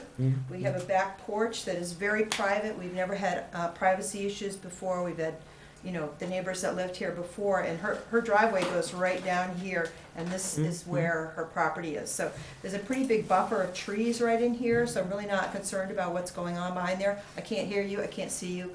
I hear a lawnmower once in a while, and you probably hear our dog bark, and that's about it. Nope. But what I am concerned about is I've already started to see an increase in traffic of cars coming right down. There's a little dip right here, there's a little stream that comes in here, so I'm concerned about water quality and what you're doing with manure and everything. That should be part of the ordinance anyway, to make sure that's disposed of properly and doesn't get into the water. But I'm more concerned about if we're saying up to 20 lessons weekly. Now, I had kids that took horseback riding lessons. We dropped them off, took off, came back and picked them up when the lesson was done. You tell me they're going to stick around? I don't know that. So if I'm talking about 1 lesson, a car going down once, coming back, going down and back. That's 4 times for 1 car, 20 lessons times 4 4 trips, you get the message. It starts to build up in terms of traffic. We're talking about 80 cars a week going back and forth and down. Then you've got 4 boarders on top of that with people coming and seeing their horses. Then you've got your regular traffic. It gets very, very busy suddenly for a little private house with a private backyard that didn't have any disturbance whatsoever. So, yes, we're very concerned about the traffic coming down here. There's no buffer right in this area right here. We can see from our bedroom window their driveway, and we do keep some materials out here that probably aren't very nice visually to you, and they might be, Bother me? I don't know, but. My driveway's super long. It would you know, not bother me. Okay, well, my suggestion is that there might be some condition here where there's some kind of a little fence put, maybe a stockade fence or something to buffer us. Also, we have a dog that's gonna bark at every horse that goes down that driveway, and it's gonna be annoying to you, it's gonna be annoying to me, it could buck, the horse could buck, people could fall off. You know, we got a big mess. So there are a lot of things to think about here if you start bringing, 20 lessons weekly of people going back and forth and all that, cars and all the traffic. And so that's our concern. And we're not against anybody having a home business. We have a home business as well. We want you to make money and want everybody to be happy and It's make not money. even about that right But now, we but want to yeah. protect our privacy Sure, and sure. privacy that we have always had and want to continue to have. So that's. I understand. So, in your application, consider whether a fence makes sense. And And please talk. In this Yeah. next month, please talk. I I don't even Getting have her the phone same number. She didn't even message. put her phone number on the letter, so I Yeah, I was told I had to put my Please. number on the letter, so Yeah. it didn't occur to me, but, Okay, so bring back your application next month with very, very, very complete, and please talk. Okay? okay. All right. You have her Did phone your number? letters go out, No, I don't. certified mail return receipt Oh, requested? sure did, yeah, Do you yes, have all yes. the green receipts? Yes, I do, yeah, You yes, I don't do. need But the letter didn't show a Make sure they- plan or application or? It does, it's really, it's just, it It's has to just be, to it has to tell you notify you It's that all there'll be a it's doing hearing. is notifying. So, and the rest of the you'll need material is to always re-notify available for here. next month. I will need to re-notify. It's very expensive. Okay, I'm do sorry. it again. Also, just get them to sign if you're, Well, she did for most of Details. it, but some of them were a little bit difficult, so she sent some letters out as well, so. Difficult, not difficult, but difficult to get a hold of, so. Yeah. She called me on that, and I said, just send the letters out, it's the simplest thing to do. I should also mention, if I may, that because it's a private road, it's not maintained by the town, Front Pound Road. And if we're talking about all these additional cars, bad enough with the gun club, but with additional cars coming down, we all have to pay for the grading and the plowing, so it's something to consider as well. Is there a maintenance agreement with the group on the Pound Road? There's I- no maintenance agreement? I don't, This is there the first I probably was hearing is of it, so I actually. don't know. Yeah, there probably is, but I haven't seen it, so I know Bob. so that Bob would has be probably something seen it. else to bring Yeah. to us, because that will be another, issue for us to look The- at. Yeah. The road, yep, so if there's a road maintenance agreement. We have nothing. Our, It's very pitted, and the road is bad as it no, we is. have no information on the road. We haven't gotten a bill, so. Go down no. to the gun club, or somebody down there. will Yeah, find I mean, I guess it. Or my. Bob, somebody, there's a Bob. Bob Yeah. Libby. What is it? Bob Libby. Bob Libby, yeah, Okay. that's the name, Okay, Bob Libby. okay. Well, I'm not gonna seek him out and ask him how much we owe him, but He'll I be know, knocking on your door, I know what trust you're me. saying. I mean, I really, with the Easy. gun club being as busy as it can be, you're not gonna notice an increase in traffic. We don't have any. Next to our house, we Have will. another Well, application. you guys work it out. Yeah, Okay. within the next month, please talk, and Yeah. we're gonna table this and get on with Mr. Crandall. All right, Okay, so I thank move you. to table this application. Come and see me tomorrow, please. Come and see me tomorrow afternoon if you want. When you get a chance, you don't have to. Yeah, no, I'm happy to. Okay, thank you. All right. Thank you. Thank you all. Thank All right. you. Phone number for you somewhere? Sure. Hope your baby's fever. Yeah. Thanks. I've been up since 12 a.m. 12 a.m. last night. Yeah. So, Been there like that. Thank you. And I don't have yours, but I'll give it to you. So, my cell phone is 838-19. I could have, at 8-2. some point, another question, yeah, as far as the definition in agriculture. Hmm. Yeah, it Should get includes, up on there. husbandry. ordinance. So I'm wondering if the pasture is something that. There's a decision in another town, and I can't remember which one it is, but it was upholding the board's decision to find that riding lessons and boarding were animal husbandry.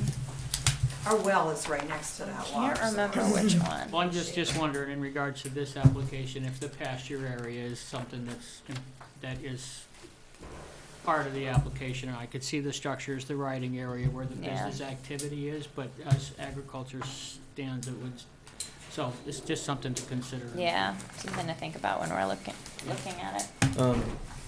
Just so you know, do you wanna keep these? Just in case Burnham wants, Oh, if Come she, in in and case pick she 'em wants up. them back, let me stick them in her file. thank you. I'm sure it doesn't matter. That'd be best. Well, Yeah. you just heard it. But I'll talk to you more. Okay. So let's talk because. Mr. Crandall? Answer any questions. Step on it. Good evening.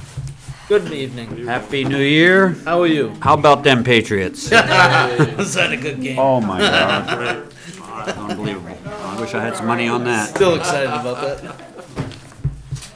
Well, How do you go Patriots from, fan, I bet there's a lot of people in Seattle that don't feel the Oh, same my way. God. from so low to so high Unbelievable.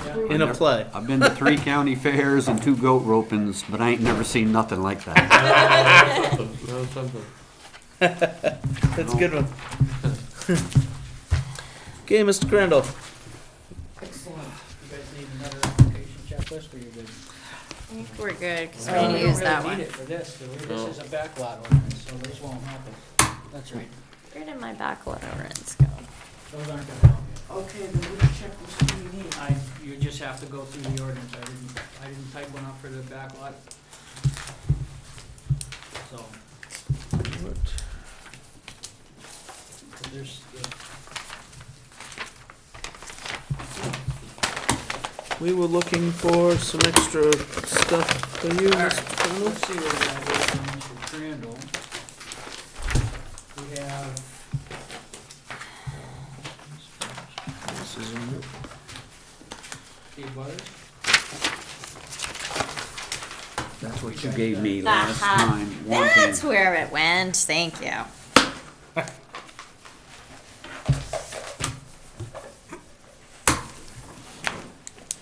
There is also, there's, yeah. I think it's all here, so. There's some peculiarities in this particular one in the regards to the fact that Mr. Crandall wants to retain a buildable lot in the back of his property. So it's not like he's already sold the house and then wants to build and is going for a dump property. Is why there's no plans and drawings and all the other stuff about it. It's just the basic structure from the backlot ordinance and defining the lot that the house is on now. Yeah. Did we? First lot was today. That was 11 years ago. This plan was drawn on June 17th, 2002.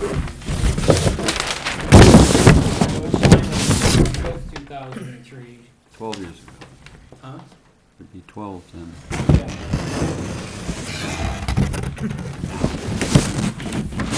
That was 15. Oh, yeah, that's right. I've got to turn it off now. It's a little noisy.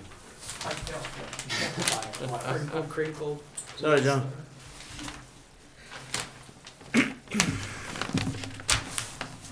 So we have a right of way.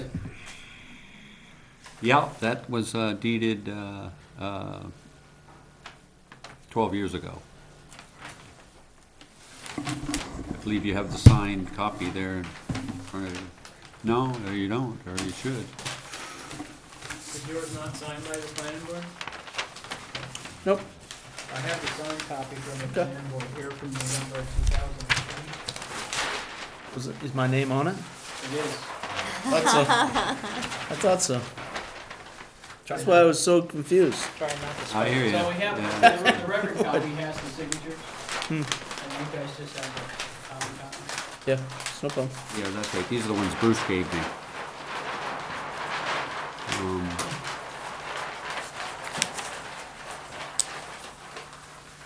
So the original copy shows that right of way going all the way back. Correct. Yes, yeah, So, I should have,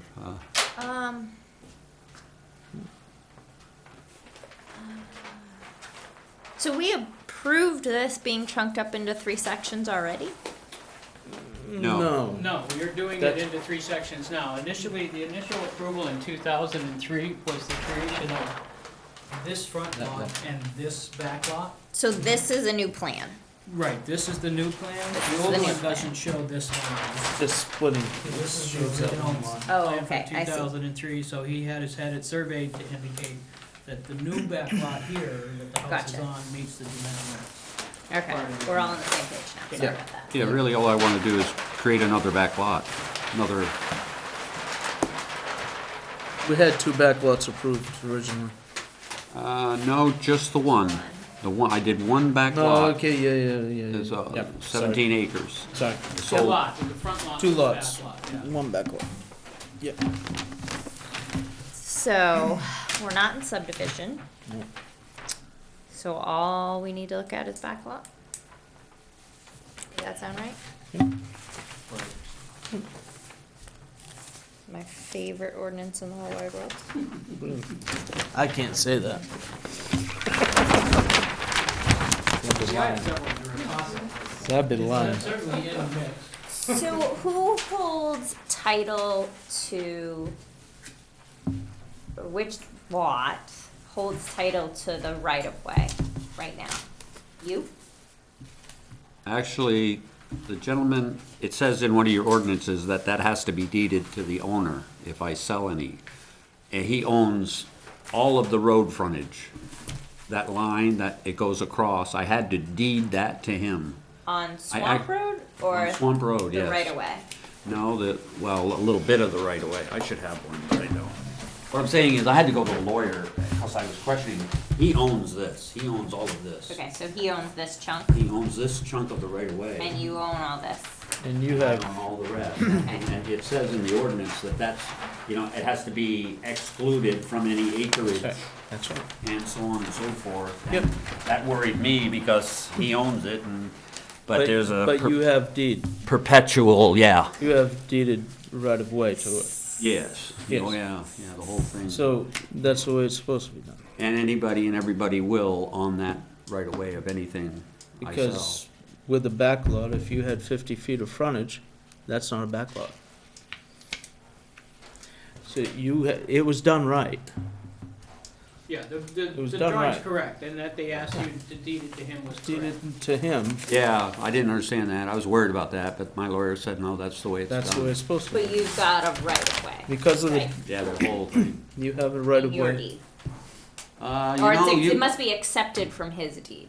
well, I don't know what's in his deed, but you were questioning me why I didn't get another deed, and I never did. Yeah, well, and you wouldn't. You'd probably reserve the right of way in his deed. Yeah, I wonder if he's got a recorded easement, or, I guess it would be a deed. Or it would just be it would just be reserved. Meets and bounds and it recorded. would be written in his deed. Yeah, okay. It'd just be reserved. I have 2 deeds. Okay. You have one beyond Was your first deed 2003? an acceptable That- deed? Pardon me? Was your first deed an acceptable deed? Oh, I got 3 of them actually, but, see, I bought 2 lots, but then you combine them. But I have Oh, we 2 didn't. deeds, or it seems I have 2 deeds, but anyway, I that, don't think the planning board did that, town did that. yeah, for tax purposes or, Well, the ordinance update Yes. requires non-conforming lots of record and Yep. contiguous ownership. Yep. have to be yeah, they were combined. non-conforming, yeah. So But you make could've- non-conforming yeah. conforming. Yeah, I could see that line down the center, there's Yeah, that's the 2 lots. 2 lots. We bought 2 10-acre lots in 1975. Oh, those skinny ones? And then I got divorced, and then I bought my ex-wife's 10-acre lot. Mhm. So I own 20 acres.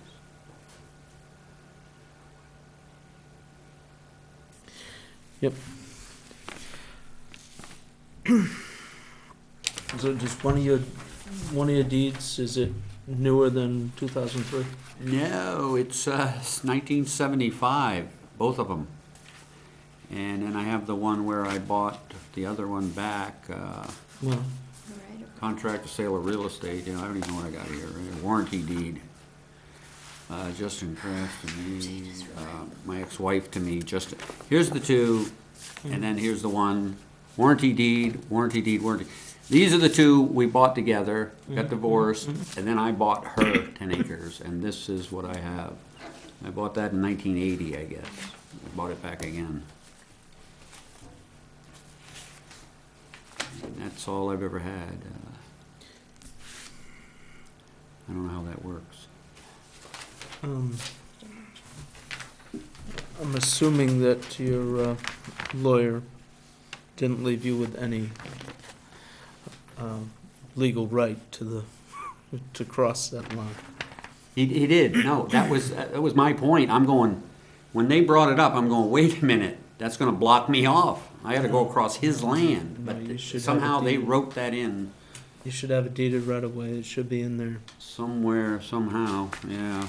I'll have to ask him about that, or, I don't know where that is. Maybe, maybe I do have something from him. Discharge of mortgage, no, I might, discharge of mortgage.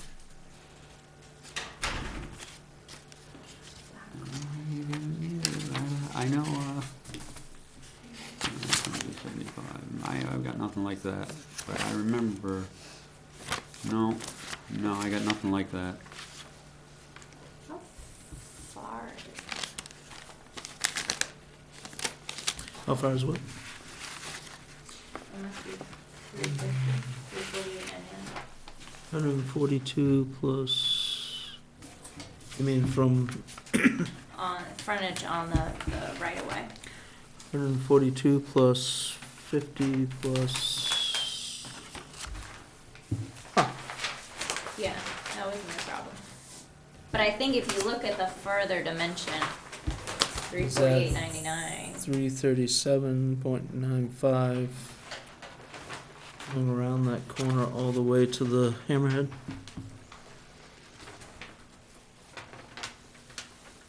You see that 337.95 up this way. Yep, right there. Oh, this one? But isn't that this distance? The I- right of way on the But there's no dimension on the right of way distance. is 348.99 feet. Right, that's the far boundary. What's the interior boundary? It's gotta be longer because the angle of the boundary line that he's proposing is at a steeper angle to the Yeah. right of Mm. way. That's what I was thinking. Yeah, A so, little bit more, but why, it's odd that it's not. so it's more than 300 feet. It's also really unfortunate that this is called a subdivision. It's planned. Yeah, he just wrote that on there. I don't know why, he's an expert. He's telling me it is a subdivision, or he's telling me, and I'm telling him, you gotta come and talk to these people. A lot But of I'm not getting into surveyors, doing that. anytime they divide any piece of land, will identify it as a subdivision, because Yeah. technically it is. It's a subdivision of a larger Of the parcel. larger lot, that's all. And the depth of the lot perpendicular to subdivision be two. We don't have any of those numbers. But that should be fine. We scaled out a piece of paper for the 300 by 200 feet to make sure that he was within that. Okay. Mhm. That's a really odd Yeah, requirement. it's a weird requirement. And I was a little concerned that the angle of the back of the frontage lot was gonna be an issue, and he had to be careful where he placed the pin for the back of the first back lot and the front of the second back lot, to make sure that that 300 by 200 foot encroachment wasn't Yeah. within question, so. So, is this big enough? It's 5.01 acres. Mhm. It needs to be 5 acres. Well, not including any land constituting the right of way. Yeah, and it doesn't. The right-of-way is indicated as, an area of right-of-way is 84.511, or, I'm sorry, 1.94 acres. He Is that on he the made a notes? note to that effect, excluding the right of way. It says on there somewhere. Right here, the area of the right-of-way. 1.94 acres. But that's And this that's part of the that right part of of the way, right right? of way or the I whole think it's thing? on the same thing as on the previous plan, which means that it would include the entirety of. I went over him with that, there's a note on there. On the previous plan, so I think it's the entirety of the right-of-way. It seems, you know, as far as scale goes, that's almost 2 acres out of 20. That seems like it'd have to be the whole thing.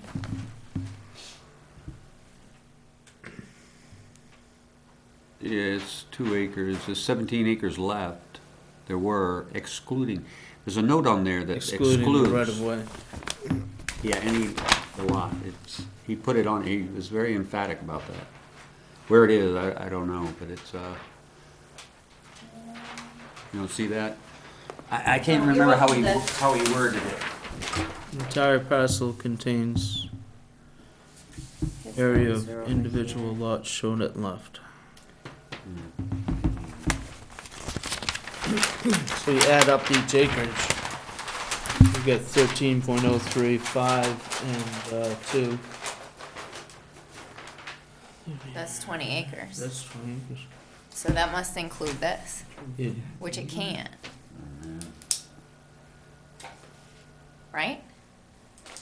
Math is not my strong suit, but Well, But I have I should have brought those other drawings that he made a note on there saying, without the right of way. so you understand my issue is this area has to be 5. That's great, yeah, not exactly. including. not Exactly, including the right right yeah, of way. and I have that somewhere. I thought it was on this one, but it is not because that 5 and, that's 18. Mm-hmm. And that's 2, well, this is 2. Actually, these probably all don't add up. 2, 7, 7, 5, that's 20. 20 point something. 20.2.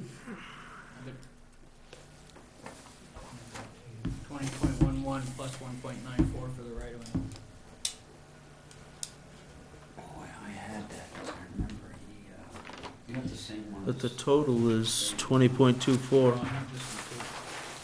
20.24 acreage.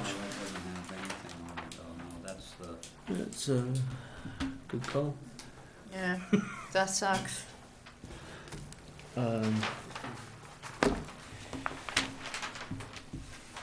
So I'm confused. This where is the all- 1.94 acres for the right-of-way is not part of the 20 acres?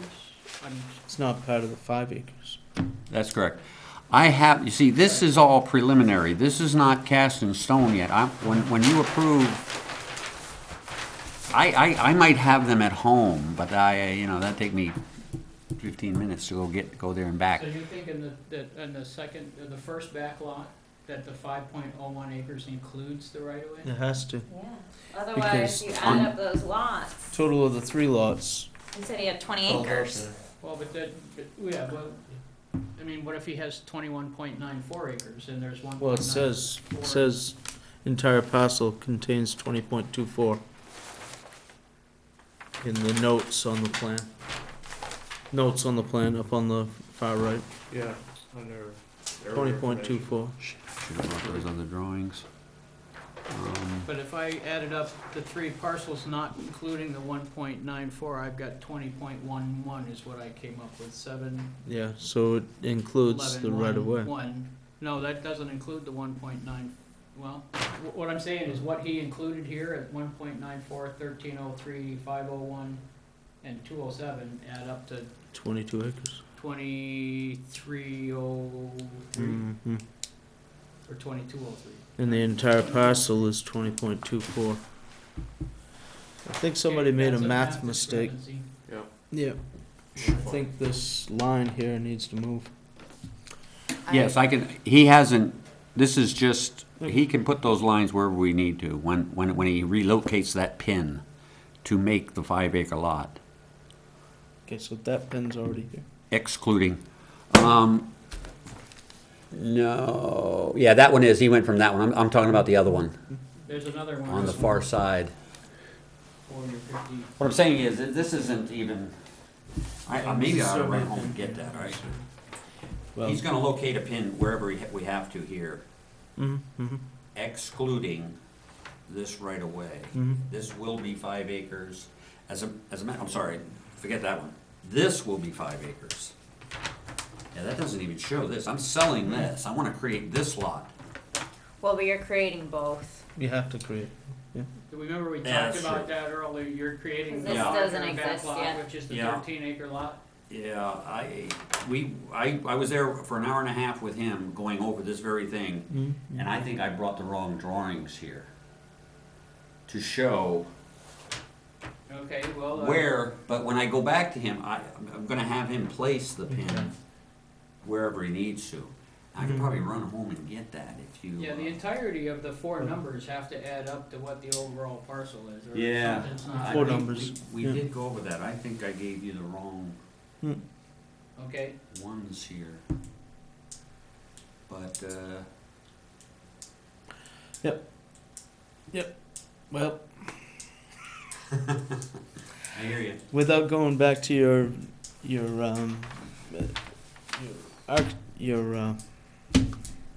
Survey. surveyor. Yeah, no, I've got him, we went over it, I think I have the wrong so I drawings guess here. we see Yeah. it in March. Yeah, it looks like. Yep. Yeah. Okay. All right, So we're gonna move the table. move the table. Yes. Who's moving? I will. I can grab them. Yeah. I'll bring you those tomorrow. Oh, that worked. Too bad. All those Thank in, you, Mike. Second, Second, Jill. thank you. All right, I do have a question. How am I looking here to create this back lot? oh, yeah, Huh? I mean, what? You can meet the dimensional requirements. Oh, yeah. we just Well, we get need the to road those too, right? dimensional requirements. We need On the road paper. requirements. Yeah, we just need the When numbers the- on When paper. the building permit, Yeah. I thought that was when the permit was pulled. Oh, yeah, cause it's just creating it, he's not building it, Right. Yeah. right? Yeah. So the road standard comes in. So, let's see, we need, so your plan should be labeled plan of private way, and it's not. A private way. Planet. That's what it says. It needs to have a signature block for us. But the original here did. Does it- So Okay. the new one, I'm assuming the new one should. as well. Yeah, I thought they were on those. They're not on those either? No, your guy, he I've charged got you 'em. for Oh, having. no, here it is. Yeah. There it is. Oh, Got a alright. signature block, Yeah. but it needs to be titled differently. All right, so it needs to be titled how, or, well, I mean, Here, I will give this back to you.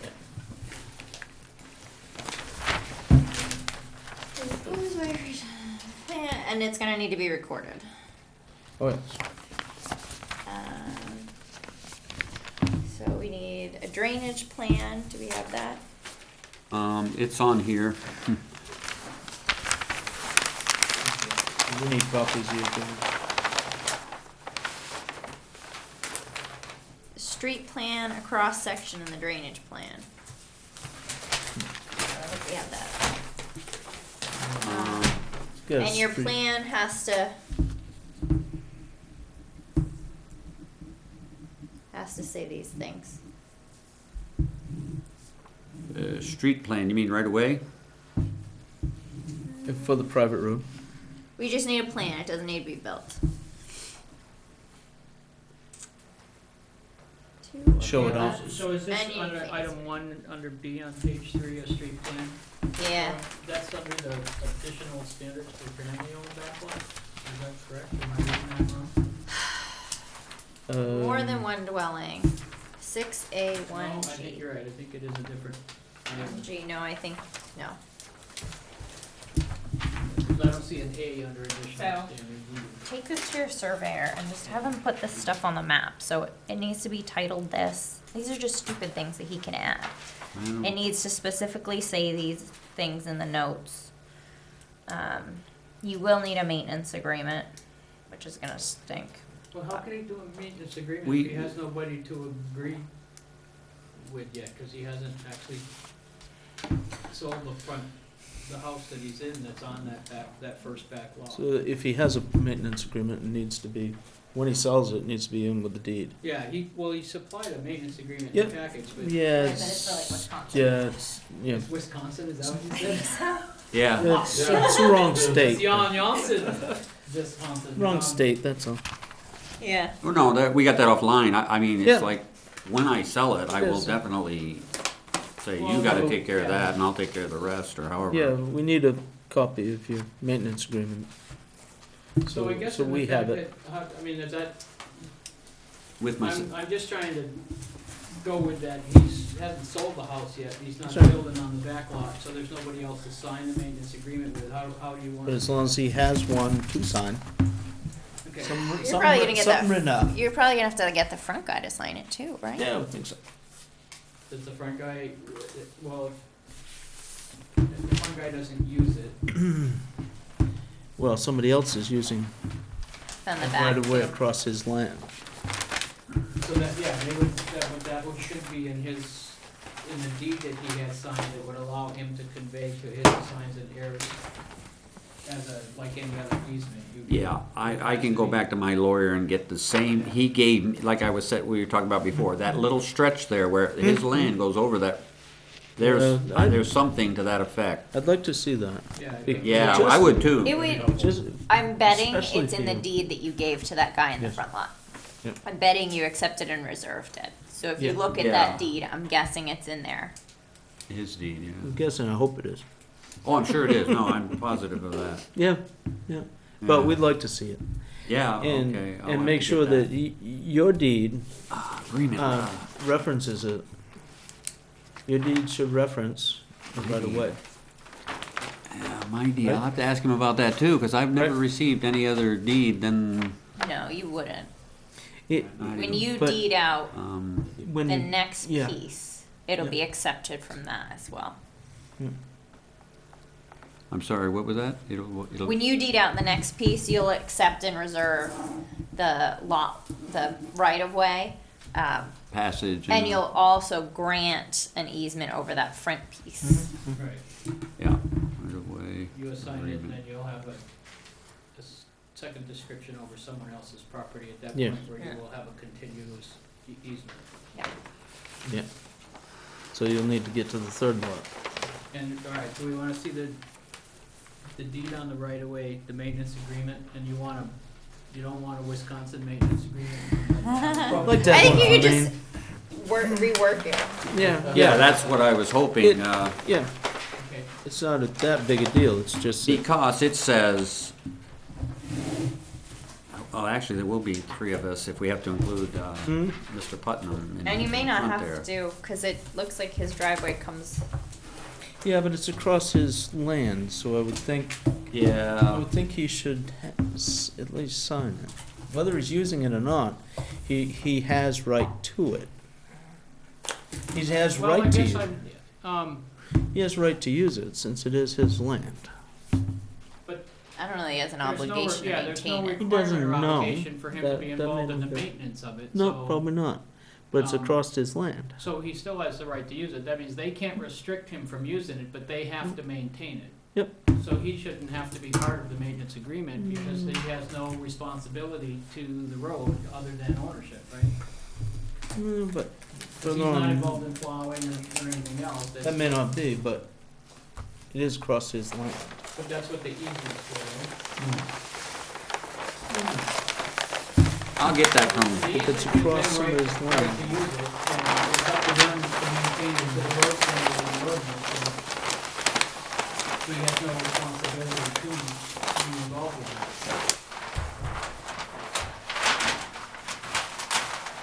So we can- Oh, we need to do the minutes, don't we? Yes. There was some paperwork that I gave you guys too in regards to the, forestry, DEP, and a legislative update on, allowable appeals. The appeals, the legislative update is in regards to, ADA access, that it's now it's legal to appeal encroachment on setbacks to put up a ramp or any other necessary access stuff. The part from the forestry is actually really important to me, particular in regards to the fact that we have not adopted any of the the state's forestry guidelines. So therefore, when we have folks that are doing logging in town, we don't get the opportunity to contact a forester from the state to come down and do a site review and make sure that they're following all the proper rules and standards. And it's come up twice now since I've been here where people have been concerned about folks logging, and all I can do is see if they've put up their notice, their intent to harvest permit at the entrance to where they're harvesting. And nothing else we got, except there's a little few requirements around Runaround Pond Road and a few other spots that are indicated. So, what seems to be the best approach to this thing of the three is we can either adopt the state as the authority, or we can adopt the state guidelines, and then the state foresters will come in and do the work for us. What they're gonna do mostly, which is most important, is manage any property that's being logged in the shoreline zone.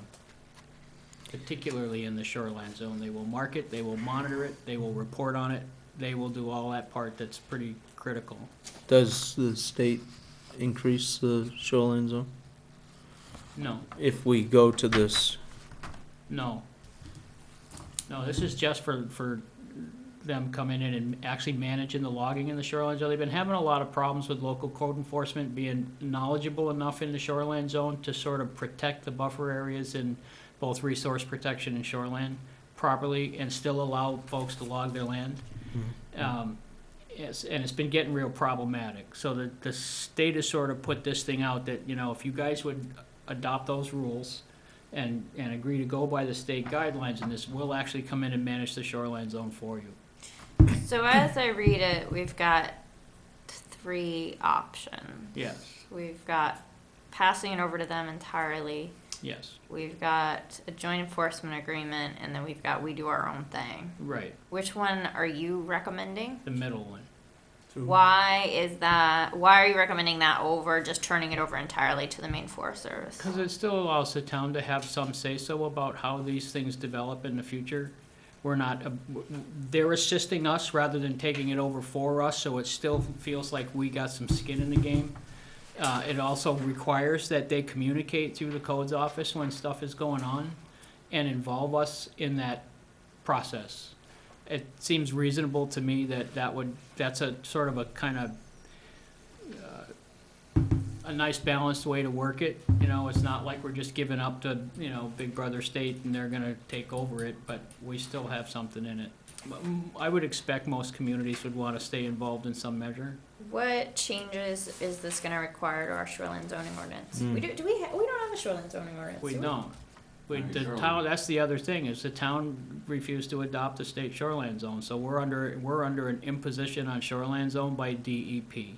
If somebody wants to build in the shoreline zone, they have to get a permit by rule from DEP before they can get a building permit from us. I'm gonna head out, you're all done with me. Yes. There's a note here, it says, with planning board approval, the street plan may be integrated into a single plot plan. So if I show the right of way on here, that's what you need, is that correct? Well, I And think it's a separate street plan, isn't it? Yeah, I don't know what that means, drainage street and plan, I don't know what that is. Stuff. It's right away, isn't it, or? I don't think we Street- need it at this point. Okay, Either way. and one last question is, can I get a variance on notifying my abutters again for the third time? I mean, It's a continuing application, right? No one's showed up yet. I'll tell them, I'll certainly tell the ones but I have to go around and get their signature a third time. I mean, they all know. We're continuing it, and Yeah, I it's don't on know- public record that we're continuing it until the next Yeah. meeting.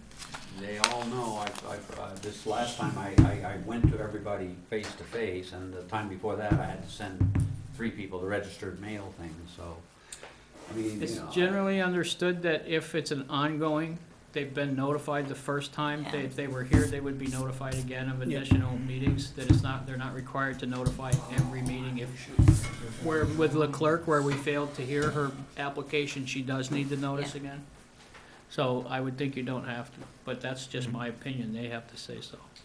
I'm not gonna vote to require it. But if we get a due process complaint, Yeah, I hear you.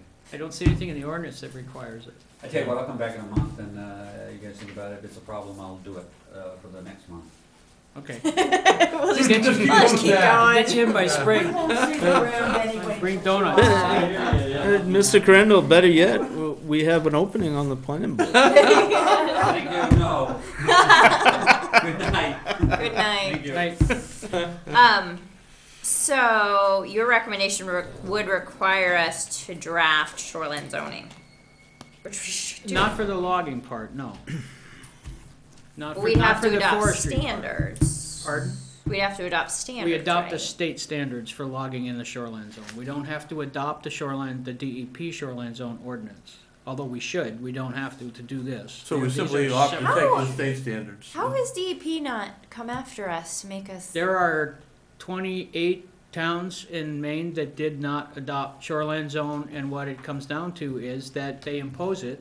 They don't come after us, they impose it. Anyone that wants to build in the shoreline zone has to get a DEP permit instead of our permit. So they get a DEP permit by rule, and then when I see the DEP permit by rule, I can issue them a building permit in the shoreline zone. So it's typically in a town that has adopted the shoreline zone ordinance of the DEP, it's in the ordinance and all of the necessary criteria are there to impose through my office. So we need to adopt an ordinance just regulating. Do we have anything regulating forestry right now? There is some stuff for Runaround Pond Road and a few other areas that we could certainly include this in that section of the land use ordinance. That would come, just like we were under state standards for the electrical, state standards for plumbing, state standards for MUBEC, that we would now be under the state standards for forestry. And I can try to get some wording together to present to you guys so you get an idea what that looks like, if you'd like. I'd be happy to do that. I'm always a big fan of putting the burden on the state entirely, but ultimately that's gonna be a town meeting decision. Yeah, and that's part of the thing, is what can you sell? Yep. Can you sell giving it up to the state, or can you sell that we still got skin in the game, we're just using their rules and they're gonna come in and help us out? Yeah. And either but- way, it would have to go to town meeting, correct? Yeah, No, I understand, yeah, that's why I wanted you guys to have it, because it's gotta go to town meeting. The but we state's, should yeah, make a recommendation. yeah. So we probably make a recommendation to the selectmen and the selectmen put it on the warrant. Yeah, Which option? I don't know, considering that we're letting the state enforce our shoreland, maybe we don't care. Maybe it's fewer resources the only that we're thing they're expending. enforcing there is actual logging, so. As far as this. Here, one. right. Yeah, I would love to get us to get the shoreline zone adopted as part of our own ordinance and get it put in there, cause everybody has to comply by it anyway. I don't understand why you wouldn't do it. You're under it, whether you like it or not, you might as Yeah. well put it in your own ordinance. Makes the state worry about it. And then the state Yeah. has to enforce That's too. right. Well, it makes it really, we're doing one now, we're starting an application in the shoreline zone, and it makes it extremely complicated for folks trying to get a permit to build in the shoreline zone. It's so much more complicated than if we had adopted the state shoreline zone guidelines for our own ordinance. Yeah. It's really hard on them. And I always feel bad for folks when things are extremely cumbersome and they don't. But I don't understand why they need to be that way. So you got plenty to review. The state statute is something, just go through it. It just allows the boards of appeals to use and access imposition to do the setback as a legal standing for appeal. You can overturn an ordinance that doesn't allow you to encroach if you're putting in a handicap ramp or something. But our ordinance actually already allows for that, so it's not an addition, but it is now part of state statute, so I just thought you ought to have the legislative update on that. So you're talking about, Second page, one. The DEP stuff The is actually DEP stuff. changes in the DEP rules for spatial requirements in the shoreline zone. That's new, so that's something you might wanna just look at. but we don't have this, right? No, but folks will, so if someone comes before you for any conditional use permit or anything else, you'll wanna be able to assess the square footage of expansion and various things that may come into play in regards to that. It's just stuff that you'll need to know. So, I'm just trying to pass stuff around so everybody's Okay, got so something this- to read when We they're appreciate sitting there in it. a blizzard. Okay, so this is, So why do we have this? That's the one with the That's- new guidelines for boards of appeal in regards to ADA Variance. access and Oh. encroachment. But why do we have a little arrow up here? I made notes on my copy and I Oh, okay. copied. Okay, gotcha. No, I just Sorry. didn't know if I was supposed to be I- looking at something else. I'd already gone through and made a bunch of little spots on it, and then I realized I needed to copy it, so you got my little arrows and comments and various things that. Gotcha. So it's just this 4A that's So this is simply for our disability. information, or? It is, correct, yeah, but just so you know that the statute now exists, so fortunately with your ordinance, I ran into this early on, that stair steps and ramps don't fall within the setback requirement. Because I've already done 2 handicap ramps in the setback.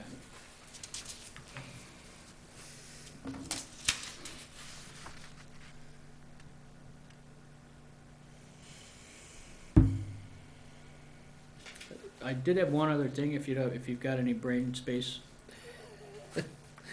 The requirements for adoption of roads in the land use ordinance and in the subdivision ordinance are different. The wording is different. The requirement for the road committee is different. The subdivision ordinance says that the road committee can actually accept a road in the subdivision. And I'm sure it didn't mean to, but it says that. It says that there are 3 members of the road committee for acceptance of subdivision. There are 4 members of the road committee for acceptance of roads throughout the town.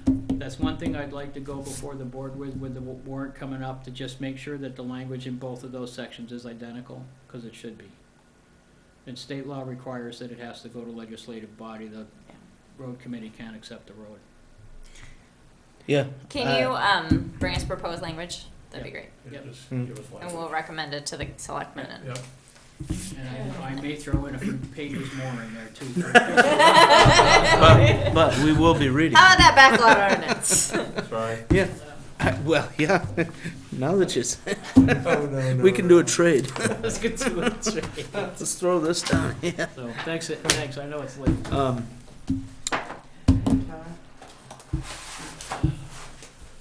Where are we? Minutes. Where are we at with minutes? What did I do with my minutes? So much paperwork. Texas. Randall's. Claire's. I don't think I've ever had anybody that was so disorganized as her.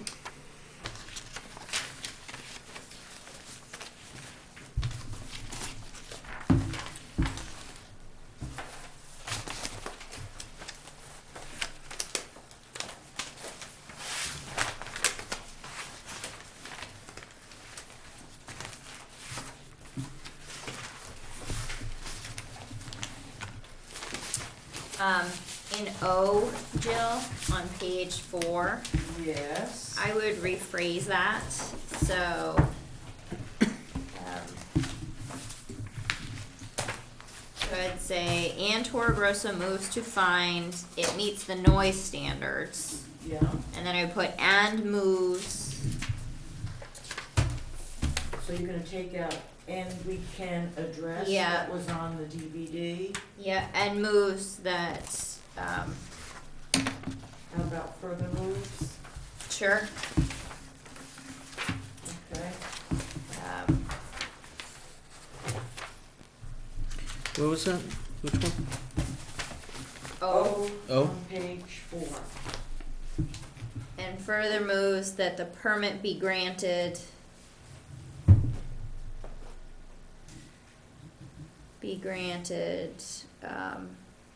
Let's put conditional on,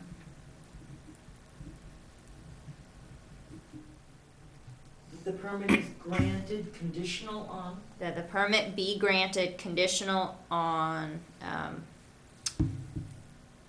meeting the noise standards in the ordinance.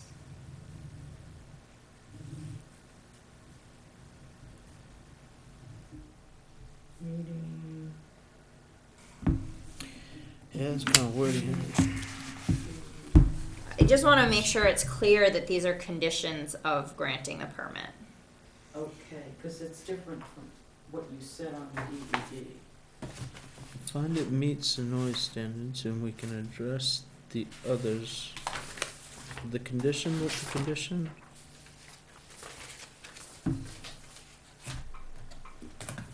Dan, I got The it. permit only. Want to read that back if you've got it? Sure. Ann Torgrosa moves to find that it meets the noise standards and further moves the permit only be granted as conditional as long as it meets, as long as it is meeting the noise standards in this ordinance. Close enough. No, Cause we'll I- have the actual Because that's- conditions. Because what you said Yeah. is right with what is there in black and white. Right, well, our You're minutes should be changing- a you're changing it now. summary. Hmm. And I'm of an understanding, and this might be helpful to me to see that we're all on the same page on this. When it comes to things like noise ordinance and odor and so on, the burden of proof lies on whoever it is that feels it's being violated to Mhm. prove that it's being violated. Mm. They need to provide proof that the decibel level has been exceeded. There's gotta be some demonstrable evidence. Well, I mean, we don't have a noise ordinance. We do have a standard for sound. There's a decibel Mm. level But that at the only- boundary of the properties, right? Right, but that only comes into effect when you're considering a conditional use permit. That's not a standalone standard. I don't think you could go out and violate and charge someone with violating the noise standard. I don't think you can. I don't think it's written that way. And for conditional use, they can. Sure. Yeah, Yeah, as long as we make it a condition of the permit. I was under the impression it already was. That's, Well, I think it's a Okay. criteria that we have, so the applicant says, no, I'm not gonna exceed these noise standards. Right. And we So say, then there's yes, a no, but if we don't make it a condition, I don't think those noise standards carry further, okay. carry with the All right. permit. So, but if it is, as a condition of a conditional use permit, Yep, because all of the criteria are essentially conditions, some of them are modified in some ways than others, some can be waived. But should someone say, I think that these guys are violating that and would like me to act on it, they need to provide proof. It's not for me to go provide proof that it's being violated. I don't have to go get a decibel meter and go sit in someone's driveway. well, I think it's your job to investigate. I mean, it's your job to investigate land use violations. Well, it is, but that's what I'm saying. The burden of proof lies on the accuser. And so they would have to, in some measure, find a way to back up an accusation other than me just showing up to see if, and I would just show up to see if there's a lot of noise going on. And I may actually have a reason to say something because someone has actually filed a complaint. Well, But short of proving that I can't prove by hearing it if they're exceeding it. Well, but it's, so if you think about it, the violation of a land use ultimately could wind up in a land use enforcement case, an 80K. So that's us bringing it, it's not the abutter, it's not the complainant. Same thing, if you report a crime to the cops, you're not obligated to go prove that that crime was committed. The cops investigate. You're sort of the cop here. I mean, you have discretion in what you investigate to a certain degree. So if you think that someone's just making stuff up,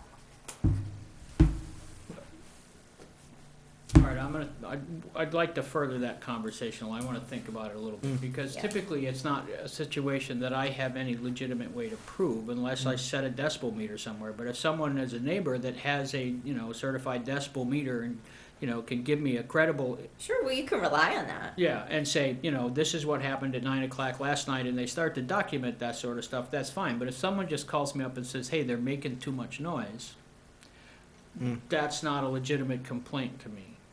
Well, it may be if there's a condition and we have reason to believe it exceeds the things. I mean, Well, that's the thing. If They it's can't- specific in decibels, how do we have a reason to believe they've exceeded unless we know what the decibel rate is? I'm just trying to, it's one of those things, if I have to enforce it, I kind of am looking for a way You're to. looking to the extent of your investigation, how far do you have to go to figure out what is the noise?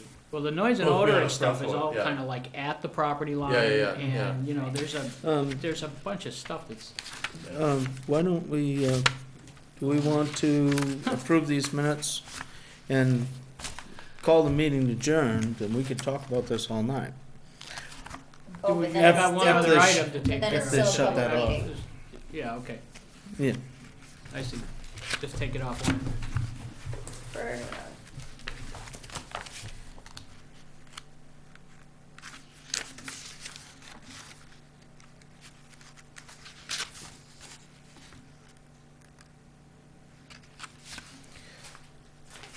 my name is missing an E on page 5. The letter G. The letter G? Yeah, you're missing an E on Anne.